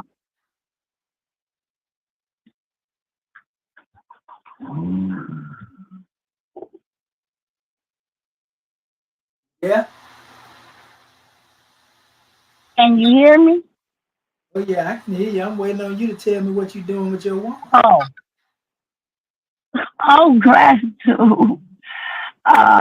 This the Gabby. I'm in Michigan. I rise, honor, and praise the great God of law.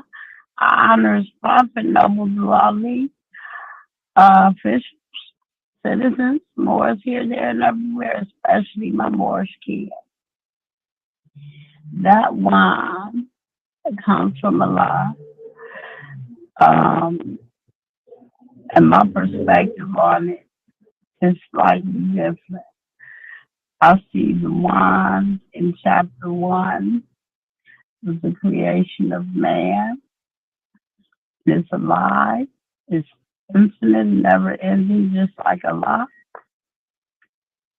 I see the actual one being like the penis of the male, the fetus being like the vagina of the woman, the seed planted into Mother Earth, Allah planting the seed in Mother Earth that created all living things, all species, including humans.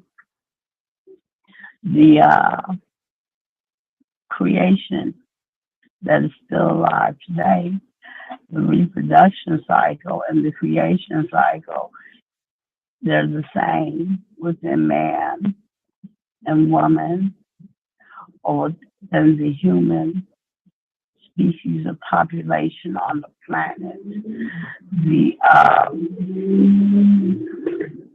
one, again, brings love, truth, peace, freedom, and justice, all living things. And here we are in this particular cycle of time on the holy day. And that's a quick one.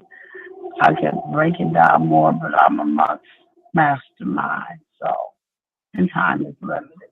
Gratitude. And gratitude, sister, for that measure. All right. Next more.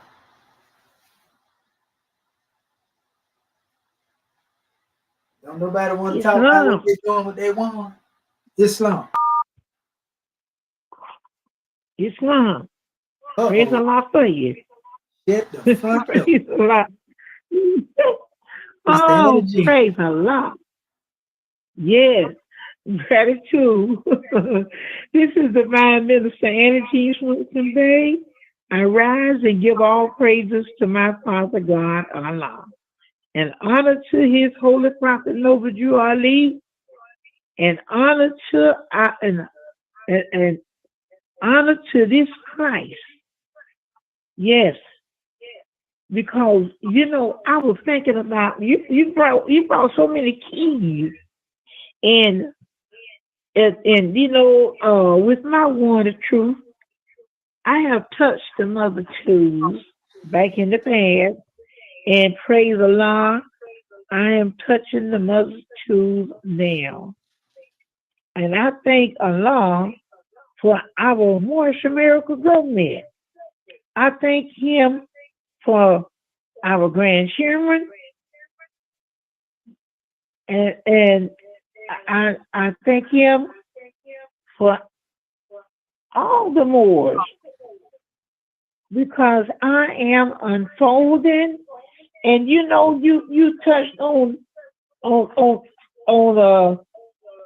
trying times, and this is trying times, because the old Passion I had read that children gonna be against their fathers, the daughter-in-law against the mother, and against their mother-in-law, and children are being very disobedient nowadays, because I know that with us we can touch them with love.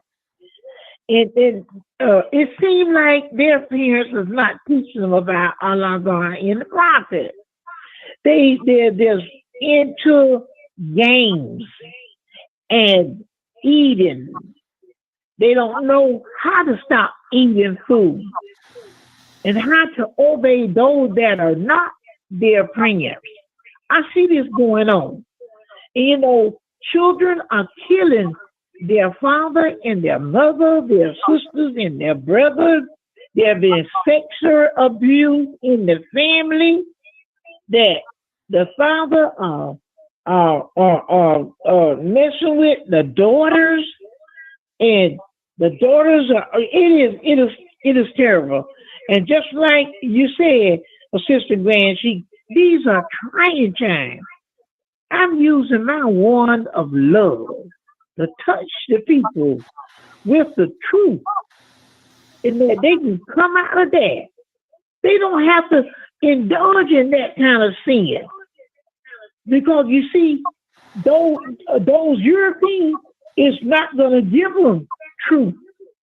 They're going to find truth here in Marshall Miracle Government through Prophet Nova Ali. He brought us the truth. And like you said, truth is out. And up is law. And Allah don't change. He does not change. And so we bring our truth to warn to every nation of people. Because, like Sister Denver said, you got to get on these calls and listen and learn and keep your beat set. You can learn more with your beat set. Because the prophet said, Moses, you talk too much. That's right. They tell everything. Keep something to yourself. Keep it to yourself sometimes. That's right. So that the European won't put a hand and know and how to trick us anymore. Because we once was in slavery. And now that our prophet have came and brought us the truth. It brought us everything. Our divine constitution and divine laws tell us about our nationality. That when we receive our nationality, that we are free. That we're not slaves anymore. Because we have a nationality, which is Marshall America. That's right. And a divine creed, which is free us. Because that Negro, black and color is not our race. And Christianity is not the Asiatic religion. Our prophet brothers, Islamism, the old time religion. That's right. That is from our forefathers. He is our forefather, brought us everything. Yes, that it takes to save a nation of people. And he told us to take it and save ourselves. And to give back to the European what they call us gave to us. Give it back with love. And not fighting, hate. Show love. Because our Father God, Allah, is love. Praise Allah for Prophet Nova Ali, Yehoshua Sharif Abdul Ali. Which is high, holy name. Praise Allah. Yehoshua Sharif Abdul Ali. Yes. Praise Allah for the prophet. Bringing us everything. And we get that through our Marshall Miracle Government. They teach us to know the way also. They brought us all the truth and still bringing us all the truth by getting on these calls and coming home to our Martian Miracle government. Our Martian Miracle theocratic government, the government in which you can live. And they can go to www.martianmiraclegovernment.land and click on freedom. Praise Allah. Praise Allah.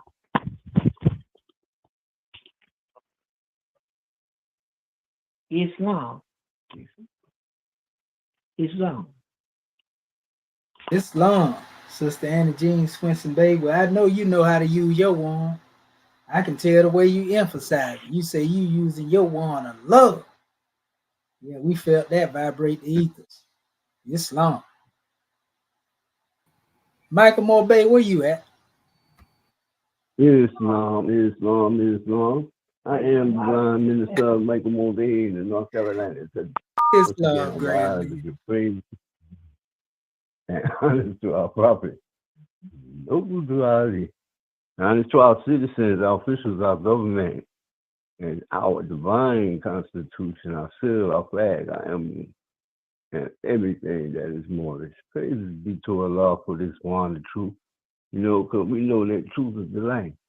And as you were speaking, you know, every day we see the same old. Why? Our salvation, our God salvation and unity is where we draw strength from within our government. Because we know how to wear that scimitar. You know, because we are conscious of the great God and we're conscious of the work that we have been called to do. Praises be to Allah. You know, being bound to the manifestations of the universal order and creative forces of all living things. This is what the wand of truth reunites us with, and we come into the government. Because see, this is the government in which all Moorish Americans and Asiatics can truly live. You see, all other unions are but bonds of straw. You see, and we also taught that all those who live in them, they are doing nothing but committing adultery. And this is the power of the truth. You know, and this is what fallen humanity does when they don't understand what it is to be free. You see, being in someone else's religion, we have our own. Islamism is where we learn to be our 5 highest principles known to man. You know, and it is our divine constitution of our spiritual well-being and a reflection of the God's self. See, and this is what our wand of truth represents. It gives us the authority to be ourselves. It gives us the authority to be at one with our Father God, Allah. You see, because our forefathers are the founders of the world's first religious creed for the redemption and the salvation of mankind. And that is Islam. It redeems us from our sinful way. You know, and when I wanted the truth, you were talking about authority. You know, and the authority we possess is being autonomous. You know, and it gives us the autonomy to decide our own fate. You know, if we don't if we don't recognize who we are according to our nationality and divine creed, you know, we are doomed to misery. You know, and this is speaking from the wisdom. This is speaking from the wisdom of the highest plane of spirit life. You know, we all have to recognize this one truth. And we all have to come together and act like we know. You understand? Because what we are doing is very serious. And being as serious as it is, we have to use that scimitar consciousness, you understand, to keep our mindset within the confines of our government. You know, because this is the only way that we can be free. This is the only way that we can be upright, independent, and fearless. See, and that's the one, the truth as well, because that's what gives us authority over the land, the air, and the waterways. And this is the only way that we can live and be free according to the law. So you got to understand that we have to come together. You have to understand that this is a new era of time now. You have to understand that all it takes is these holy and divine instructions that have been passed on down to us, where our prophet has left his footprints clearly cut for us to be all that we can be. Praise be to Allah.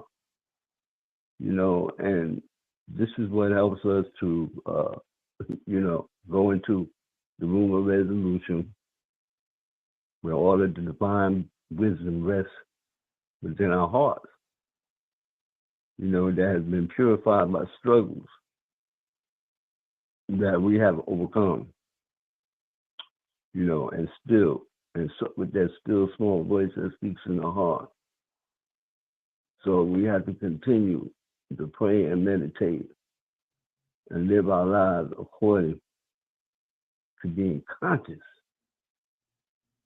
okay, of what is going to take for us to do this mission of freeing our people.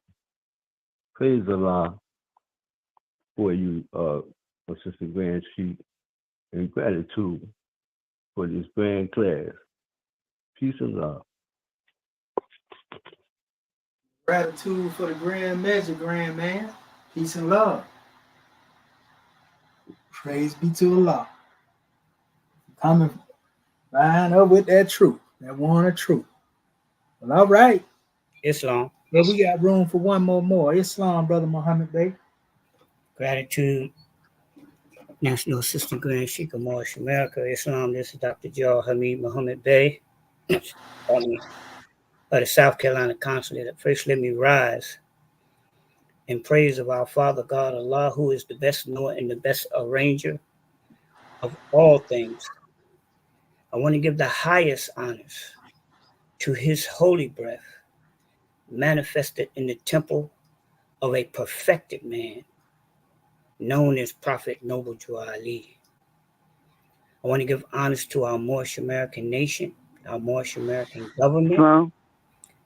I want to give honors to all of our officials of Moorish America, and I want to give honors to all of our grand. I'll stick your phone more. Islam. Can you hear me? Islam, yeah, we hear you, Grand Sheik, Brother Muhammad Bey, giving his measure right now. Can you hear me, Sheik? Islam. So I can't hear. I don't hear him. Oh, you can't hear Brother Muhammad Bey? I hear you. Yeah, he said he don't hear you. Can anybody else hear Muhammad Bey? No, sir, not on the conference call side. Okay. Let me see right here. Let me make sure the sound should be shared to here. I'm gonna reshare it again because I had the sound sharing it to the computer so that everybody could hear. So I'm gonna do this here.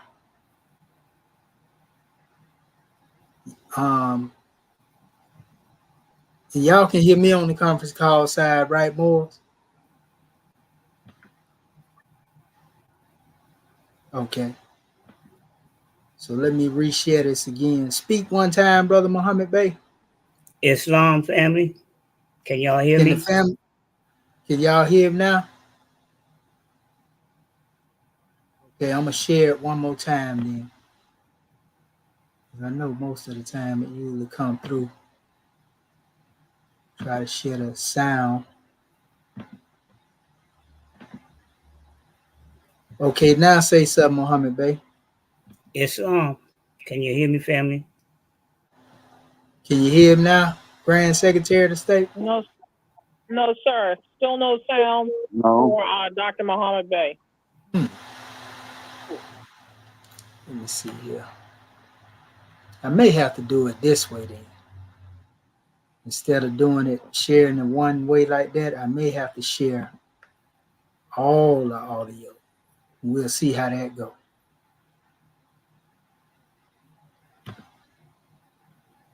Let's see here. Share entire screen and share entire system audio.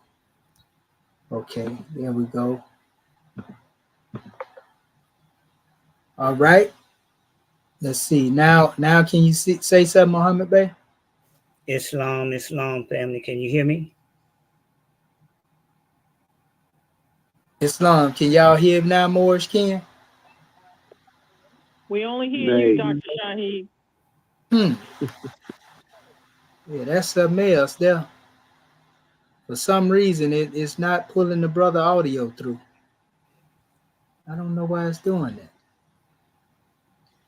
Brother Muhammad Bey, Have him hang up and call back in. Now I'm gonna have him call in on the conference call because Okay. he on the computer right now. So call into the conference call, Muhammad Bey. Yes, sir. I'm gonna do that right now. Islam.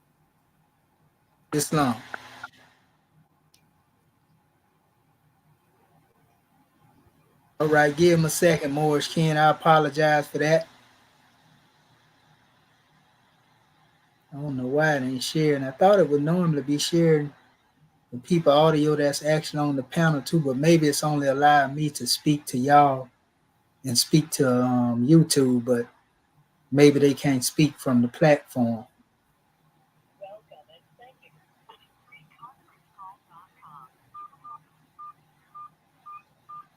Okay, give him 1 second, family.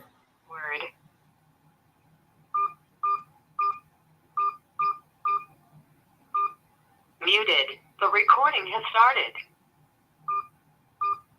Unmuted. Islam, can you hear me now? Yeah, but you're gonna have to mute. You're gonna have to mute your head now. Okay, I turned my laptop. Is the feedback going, family? I'm gonna just take you off of the main chat. Okay, gratitude. Islam, gratitude, National Sister Grand Sheik. Gratitude, family, for the patience, view the time, right? Give praise and honors to our Moorish American nation, our Moorish American government, our Grand National Seal, our Grand National Emblem, and our Grand National Flag. And give honors to this class, National Sister Grand Sheik. You know, this is a very, very profound class. In view all the things that are going on, you know, not just here, but, you know, all over the world. You know, you made a grand presentation as always, you know, and I give honors to those that spoke before me and those that will speak after me, and I give honors to absolutely everything Moorish. Oh, okay. You know, when I think about this, you know, the sea of humanity, this is how I see it, you know, it says the sea. I see it as the sea, and what came to my mind, family, right, as the National Sister Grand Sheik was speaking on this, I actually saw that depiction of our beloved Prophet Noble Joe Ali that is on the cover of our questionnaire, wherein he's carrying symbolically humanity. And he has 1 foot on the sea and 1 foot on the land. And this, to me, is symbolic of the first part of this ayat, where it says the waves upon the sea were high. A storm was raging on the deep. And we know that when the prophet came, we were definitely in a sea of turmoil. We were in a state of absolute confusion and chaos. Absolute. And we know in these lessons, we're definitely talking about the reaction and the reflexes and the senses of the lower self. This is what it means to me anyway. So, and then it says, okay, oh man, this is so beautiful for me, and for all of us. It says, and then someone, it says, someone gave me, you, us, a wand from above. When I reflected upon this is what came to my mind. Again, in our lessons, one of the sayings of our beloved prophet, the same truth that drew me, that drew you, that drew us, drives us. So we learn in these divine lessons that truth is art, and art is Allah. So someone gave me, gave you, gave us a wand. That wand was the wand of truth. It came through Prophet Noble Drew Ali, who is the spirit of the truth, who is and still is that wisdom that spoke and is constantly speaking from out the highest planes of spirit life. And as we began to ingest that spirit of the truth, as we begin to take it on, you get to the second part, right? Where it says, and it cast this wand upon the sands. And we know the sands represent humanity. It represents also that which is dead. This reminded me of the scripture in Ezekiel, where it says, can these dry bones live again? And it says, speak unto the dry bones. So the prophet said, imitate I, your prophet. What did the prophet do? Of course, first and foremost, he was that living example of that scimitar of the truth, that spirit of the truth. But he spoke. He gave his knowledge, his understanding, his love to his people, so that we now, in this era of time now, that are receiving that same spirit, we do the same thing. We touching the sands of humanity, and those bones and those brothers and sisters that seemingly were in a dead state, when it takes root, they come to life. And it's just so much more. This is just this is a grand demonstration, because it's talking about our duty and our responsibility as being Moorish Americans. Because the prophet said, imitate I. And that's what we do. That's why the prophet is still alive and well, because he lives in each and every one of his Moorish kin. Islam and gratitude. Thanks for letting me share. Peace and love.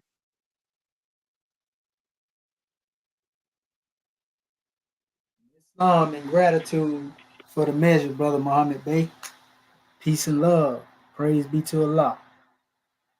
Islam. Well, all right. Well, at this time, we'll go forth to our officials and call forth our beloved sister, Alceta Moon Air. Islam, are you there, Goddess and Queen? Islam, Islamism. gratitude. First, let me rise and give our praises to Allah and our honors to our Prophet Nabi Ali, honors to our Moorish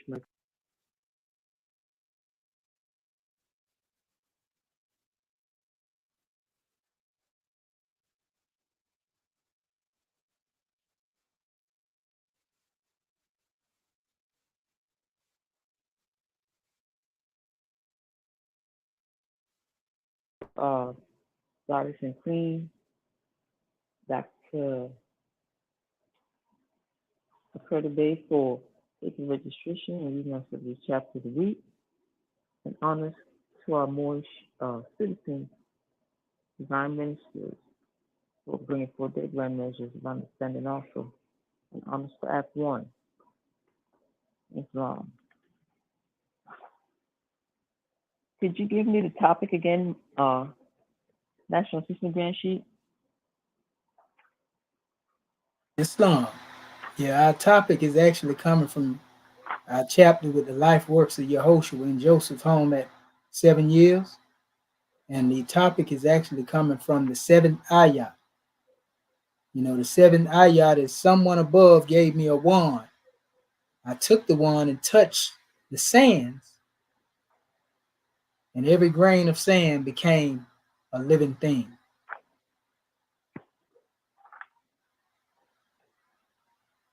Islam. Praise Allah. Okay. So I heard you made a statement a few minutes ago about in reference to what are we doing with that one when it comes to humanity and how we use it to uplift humanity, or are we using it to uplift humanity? And so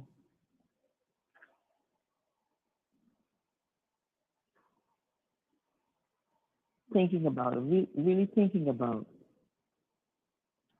our duties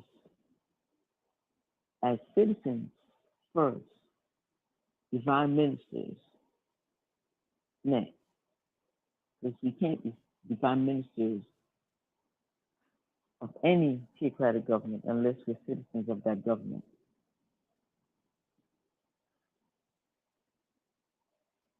So this one that Yehoshua had, that his grandmother Anne saw in the dream, and she looked at her grandson, she understood the dream, and she understood the purpose, so she understood his calling. So now bring it to us, this modern day and time. The prophet told us in his prophecies and hadith that I need strong young men and women, fearless young men and women. So looking at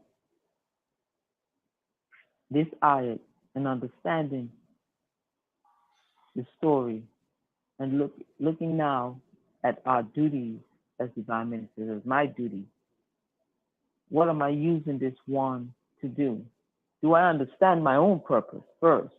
Because if I don't understand my purpose, then I don't know how to use the wand of truth, the wand of love. These are the things I'm looking at using this wand for. The wand of understanding, to uplift fallen humanity. So knowing my purpose, understanding my purpose, seeing my purpose, being able to visualize the walk, the path that I have to walk, or the journey I have to take. Taking everything into full perspective and seeing the seriousness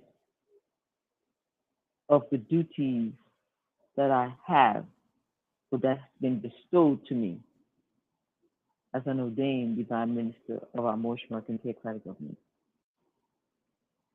I must take seriously exactly what I'm supposed to do with this wand. Because if I mess up and use it for selfish purposes, then the prophet will have to either discipline me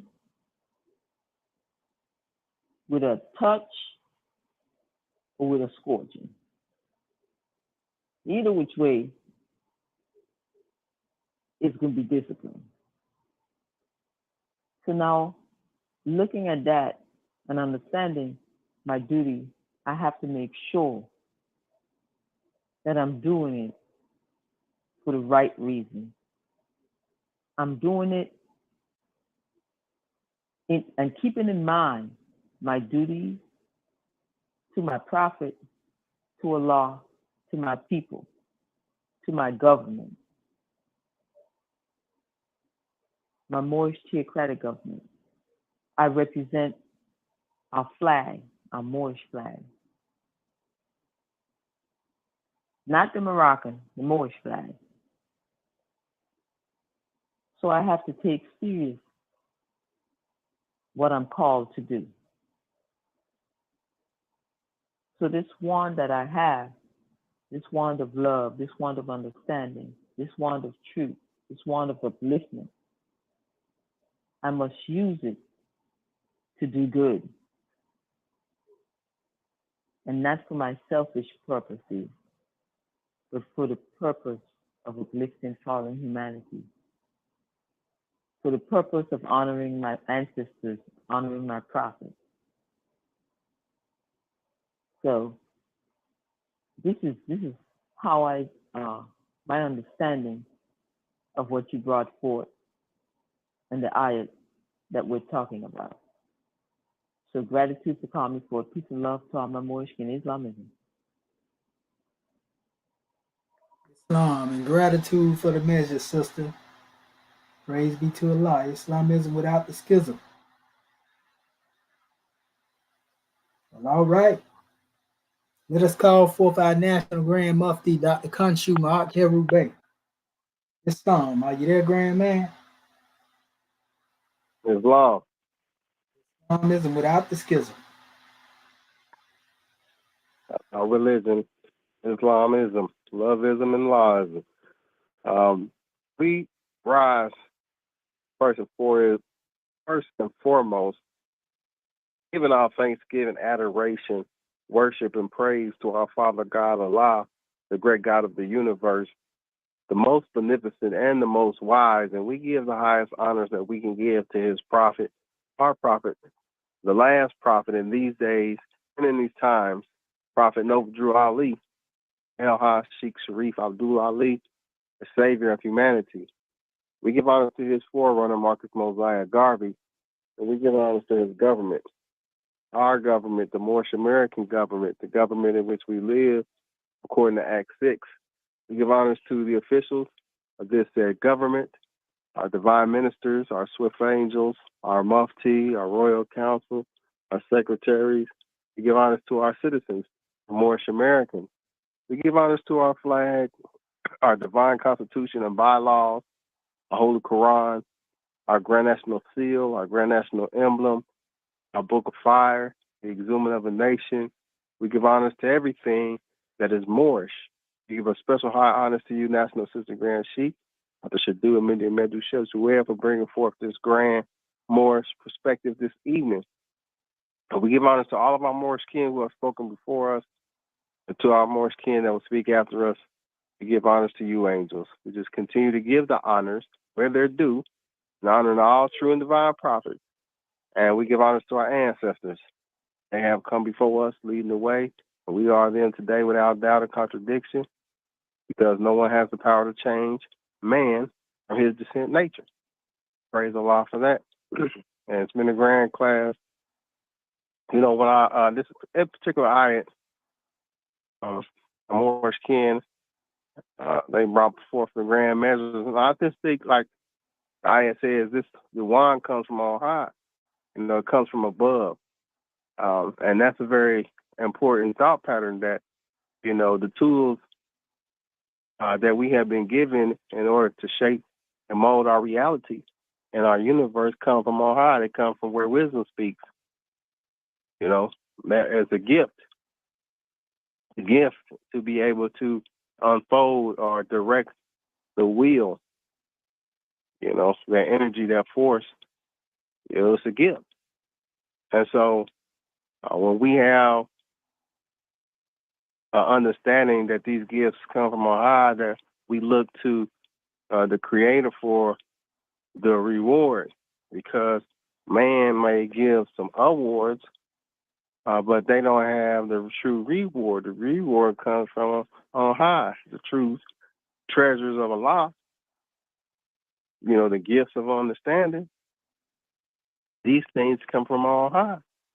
And so the gifts under the understanding, to fathom that this tool, this wand, and the wand has a very specific use. Yeah. Well, I don't know. I know as a young age, I seen a wand used to whoop some. But you know, that wand, that wand still brought forth some wisdom, you know, and directed the will even in that aspect. But you know, it has a particular use, and that's for directing the will. You know, using the divine energy, to what they call magic, used either through the spell or the vibration of the word, because we know the word being the logos is where the understanding comes from. That this is where the power moves through the logos, through the word, through the vibration. You know, and that's why they use the spelling. But that direction, once again, is given to one for understanding. It's given to one so that the one who has the wisdom, who is in tune with wisdom, and direct for a purpose. And our purpose is peace on earth and goodwill towards men. Our purpose is for the freedom and liberation of our people. So when we understand we got this wand, the wand of truth, and we should be using it and directing it as we know where it came from on high, from the Creator, in order to get us into a better state, a better condition. You know, what's the purpose of having the magic if you don't use it? You know, what's the purpose of having the ability to change the reality if you just put it on the shelf? You know, if it just looks good, or you just, you know, you just gotta put it in the holster, and you'll never pull it out, use it. You know, it's useless. It's just an ornament.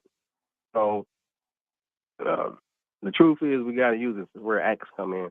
We got 7 acts, and we got to use that wand of truth, my understanding, to direct this nation and the rest of the nations of the earth towards love, truth, peace, freedom, and justice, towards the principles and standards to bring about the higher self, the morale self, the mother of the virtues and the harmonies of life. So gratitude for the class this evening. That's my measure of gratitude to you, Moorish America, sympathizers and supporters, for being here with us, giving us your time, attention, respect. We love you. Islam and peace. Islam and peace to you as well, Consul General. Praise be to Allah for the love thought. All right.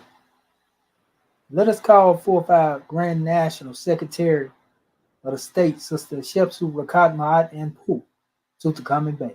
Islam. Islam, gratitude, grand class, gratitude. Islam Moorish Kin, first of all, I want to rise, giving all praises to our Father God Allah, giving honor to our Prophet, Noble Jura Ali, the last prophet in these days and times, giving honor to our Moorish American government, all of our officials, staff, Swift Angels, Muftis, divine ministers, most especially our Moorish Kin. Giving honor to all those Moors that spoke before me, all those Moors that will speak after me. Giving a special honor to our family online. I want to give honor to our National Assistant Grand Sheikh of Moorish America for opening our meeting according to law and also hosting a Grand Moorish Perspectives class this evening. Also to our National Assistant Grand Secretary of State, Dr. Dendra Nia Kurtabay, for taking registration and reading our subject chapter for the week. Our subject matter coming from Ayat 7, someone above gave me a wand. I took the wand and touched the sands, and every grain of sand became a living thing. And also coming from Ayat 6, the waves upon the sea were high, a storm was raging on the deep.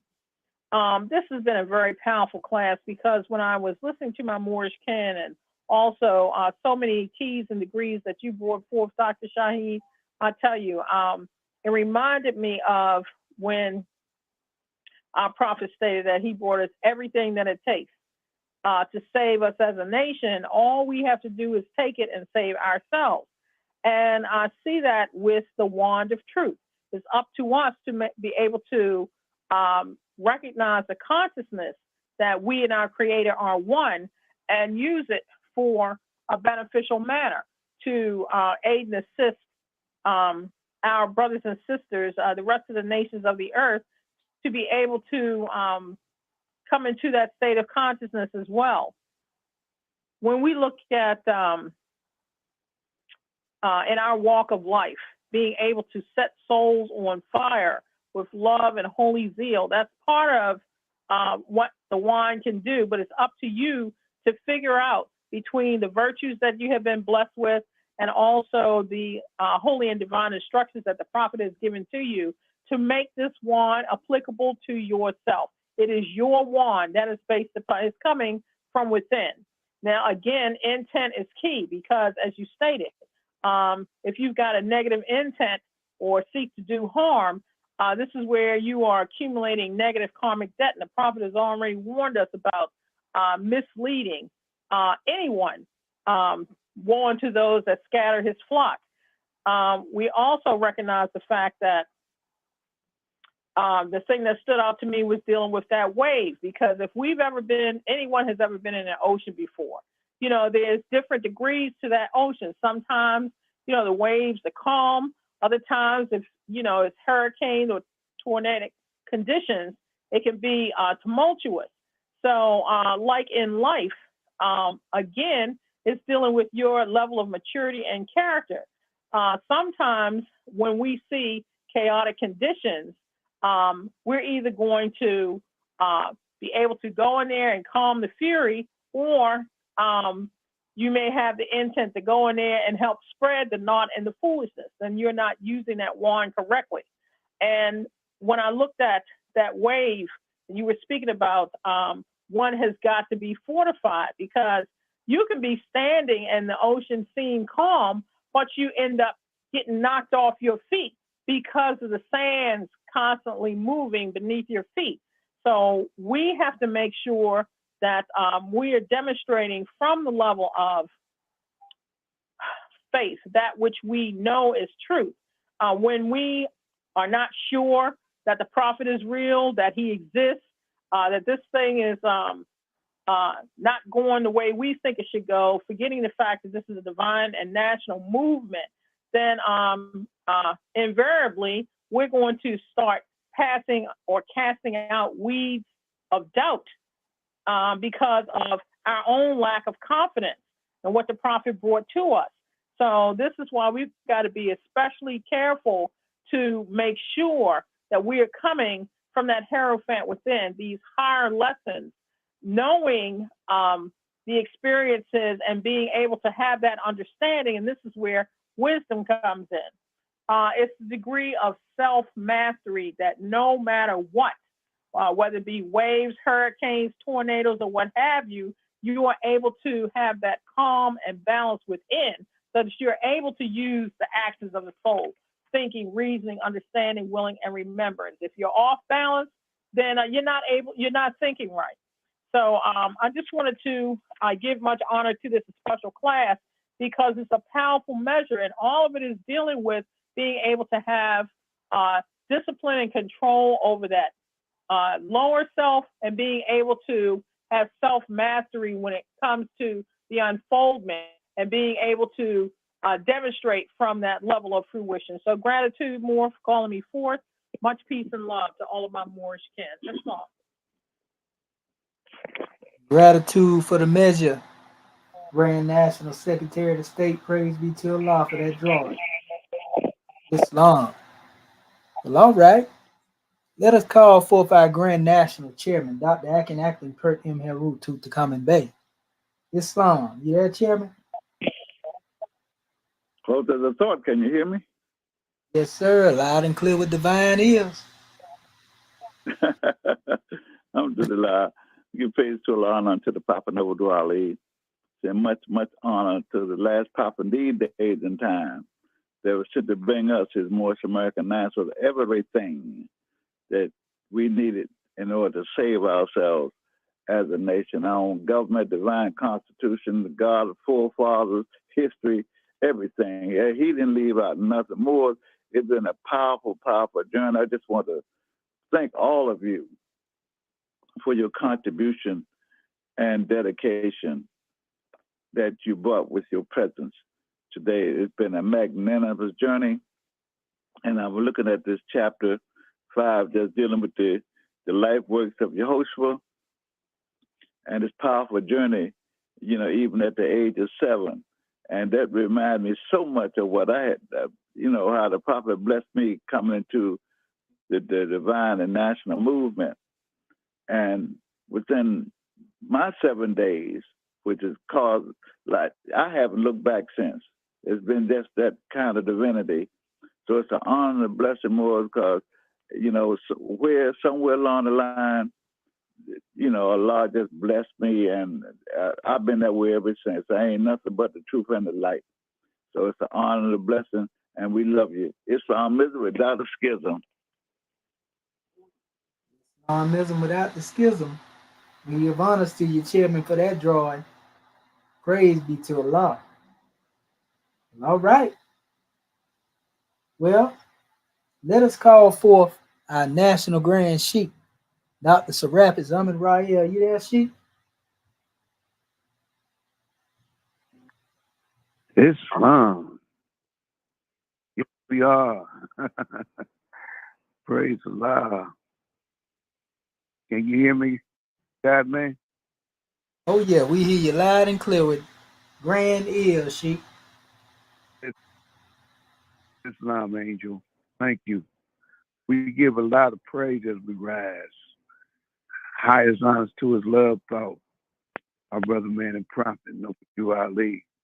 Honors to everything that it takes to be free.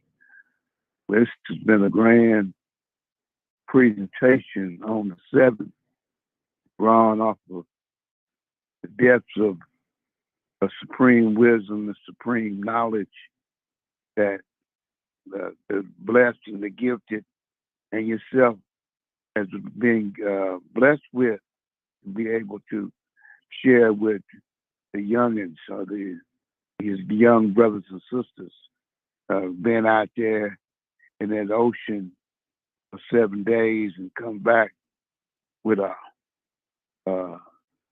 grand wisdom and a very plentiful knowledge of understanding of what one encountered. We talk about moving those depths of the ocean shore, not with the hand, but with the heart, and being able to contain the whales, the fish, and other things of the ocean that one encountered just by the touch, and they go on about their business. And this one with the wand takes it, and he'll talked about the sand and how this one count all the sand upon the earth and give attitude where it grows on another 10,000 to 20,000 years. But this one here with this wand, as you gave it to me, showed me that look, that kundalini that exists within us all, and how we step from the right, left, and from the left, right, and bring forth that serpent, if you will, the one that brings one the ability to be his higher self, his God self, or have the ability to be the lower self. And I know that one chooses selectively, rather, to be the higher self. And this is what we are striving for here in this Moorish American government that has resurrected and is resurrecting themselves from the levels of hatred, slander, lewdness, murder, and theft, and everything that harms. That one, the truth, rise far above is finished playing with finished man does finished things, and to give the one, the truth, as a blessing to his brothers and sisters along the way, and give ones to make ones see the destination a little bit further down the line than they were prior to them coming. So we just say thanks for always sharing the in-depth aspect of these lessons that we open up and draw off of the wonders of Allah's love and the love of our people, Islam. January 15th, 1929, the warning from the prophet to be read in all meetings. Hereby inform all citizens you must end all radical, agitating speeches while at work, in their homes, or on the streets. We are for peace and not destruction. Stop flashing your cards in Europeans. It causes confusion. Remember, your card is for your salvation. Failure to obey these orders will be a severe consequence. We are for love, truth, peace, freedom, and justice. And when these principles are violated, justice then must take its course.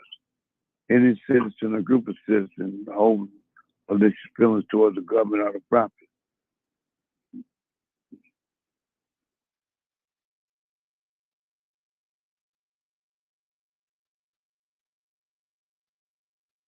Islam. Islam.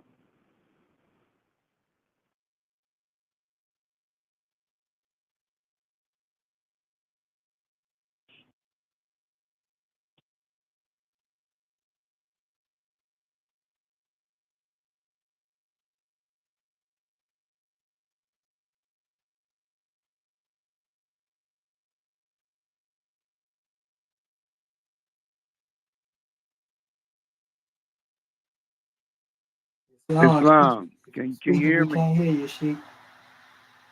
We can hear you now, Grand Man. Islam. Thank you. You are the children of one father provided for by his care, and the breast of one mother has given you, son. With the bonds of affection, therefore, unite thee with thy brothers, that peace and happiness may dwell in thy father's house. And when ye separate in the world, remember the relation that binds you to love and unity, and prefer not a stranger before thy own blood. If thy brother is in adversity, assist him. If thy sister is in trouble, forsake her not. So shall the fortunes of our Father attribute to the support of his whole race, and his care be continued to you all in your love to each other. Islam. This meeting is officially closed according to Act 2 of our divine constitution. And love, truth, peace, freedom, and justice. Go in peace, Moors. Much love to you. Long live Moorish America. Great class. Islam. Black lives. Great Love. Great class. Islam, Moors, Islamism without the schism. Y'all This already session know. is no longer being Love. recording has started. So absent. This session is no longer being recorded. Give honors to all of the Moors on the manifest. Praise be to Allah. All it is that you done, all it is you will do, and everything else.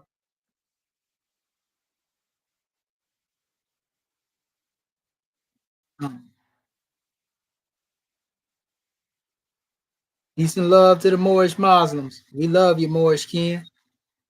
I want to give honors to all of you and everybody out there in the media that can. Islam. Peace to the Moors who came forth to bring forth their drawings of love. Also to the family from social media as well. The Native Bosco, Kamat Atmashu, Born Dog, Charles Warrior, Yasimir, all of y'all Moors. Peace and love. See you in Sunday school. Islam.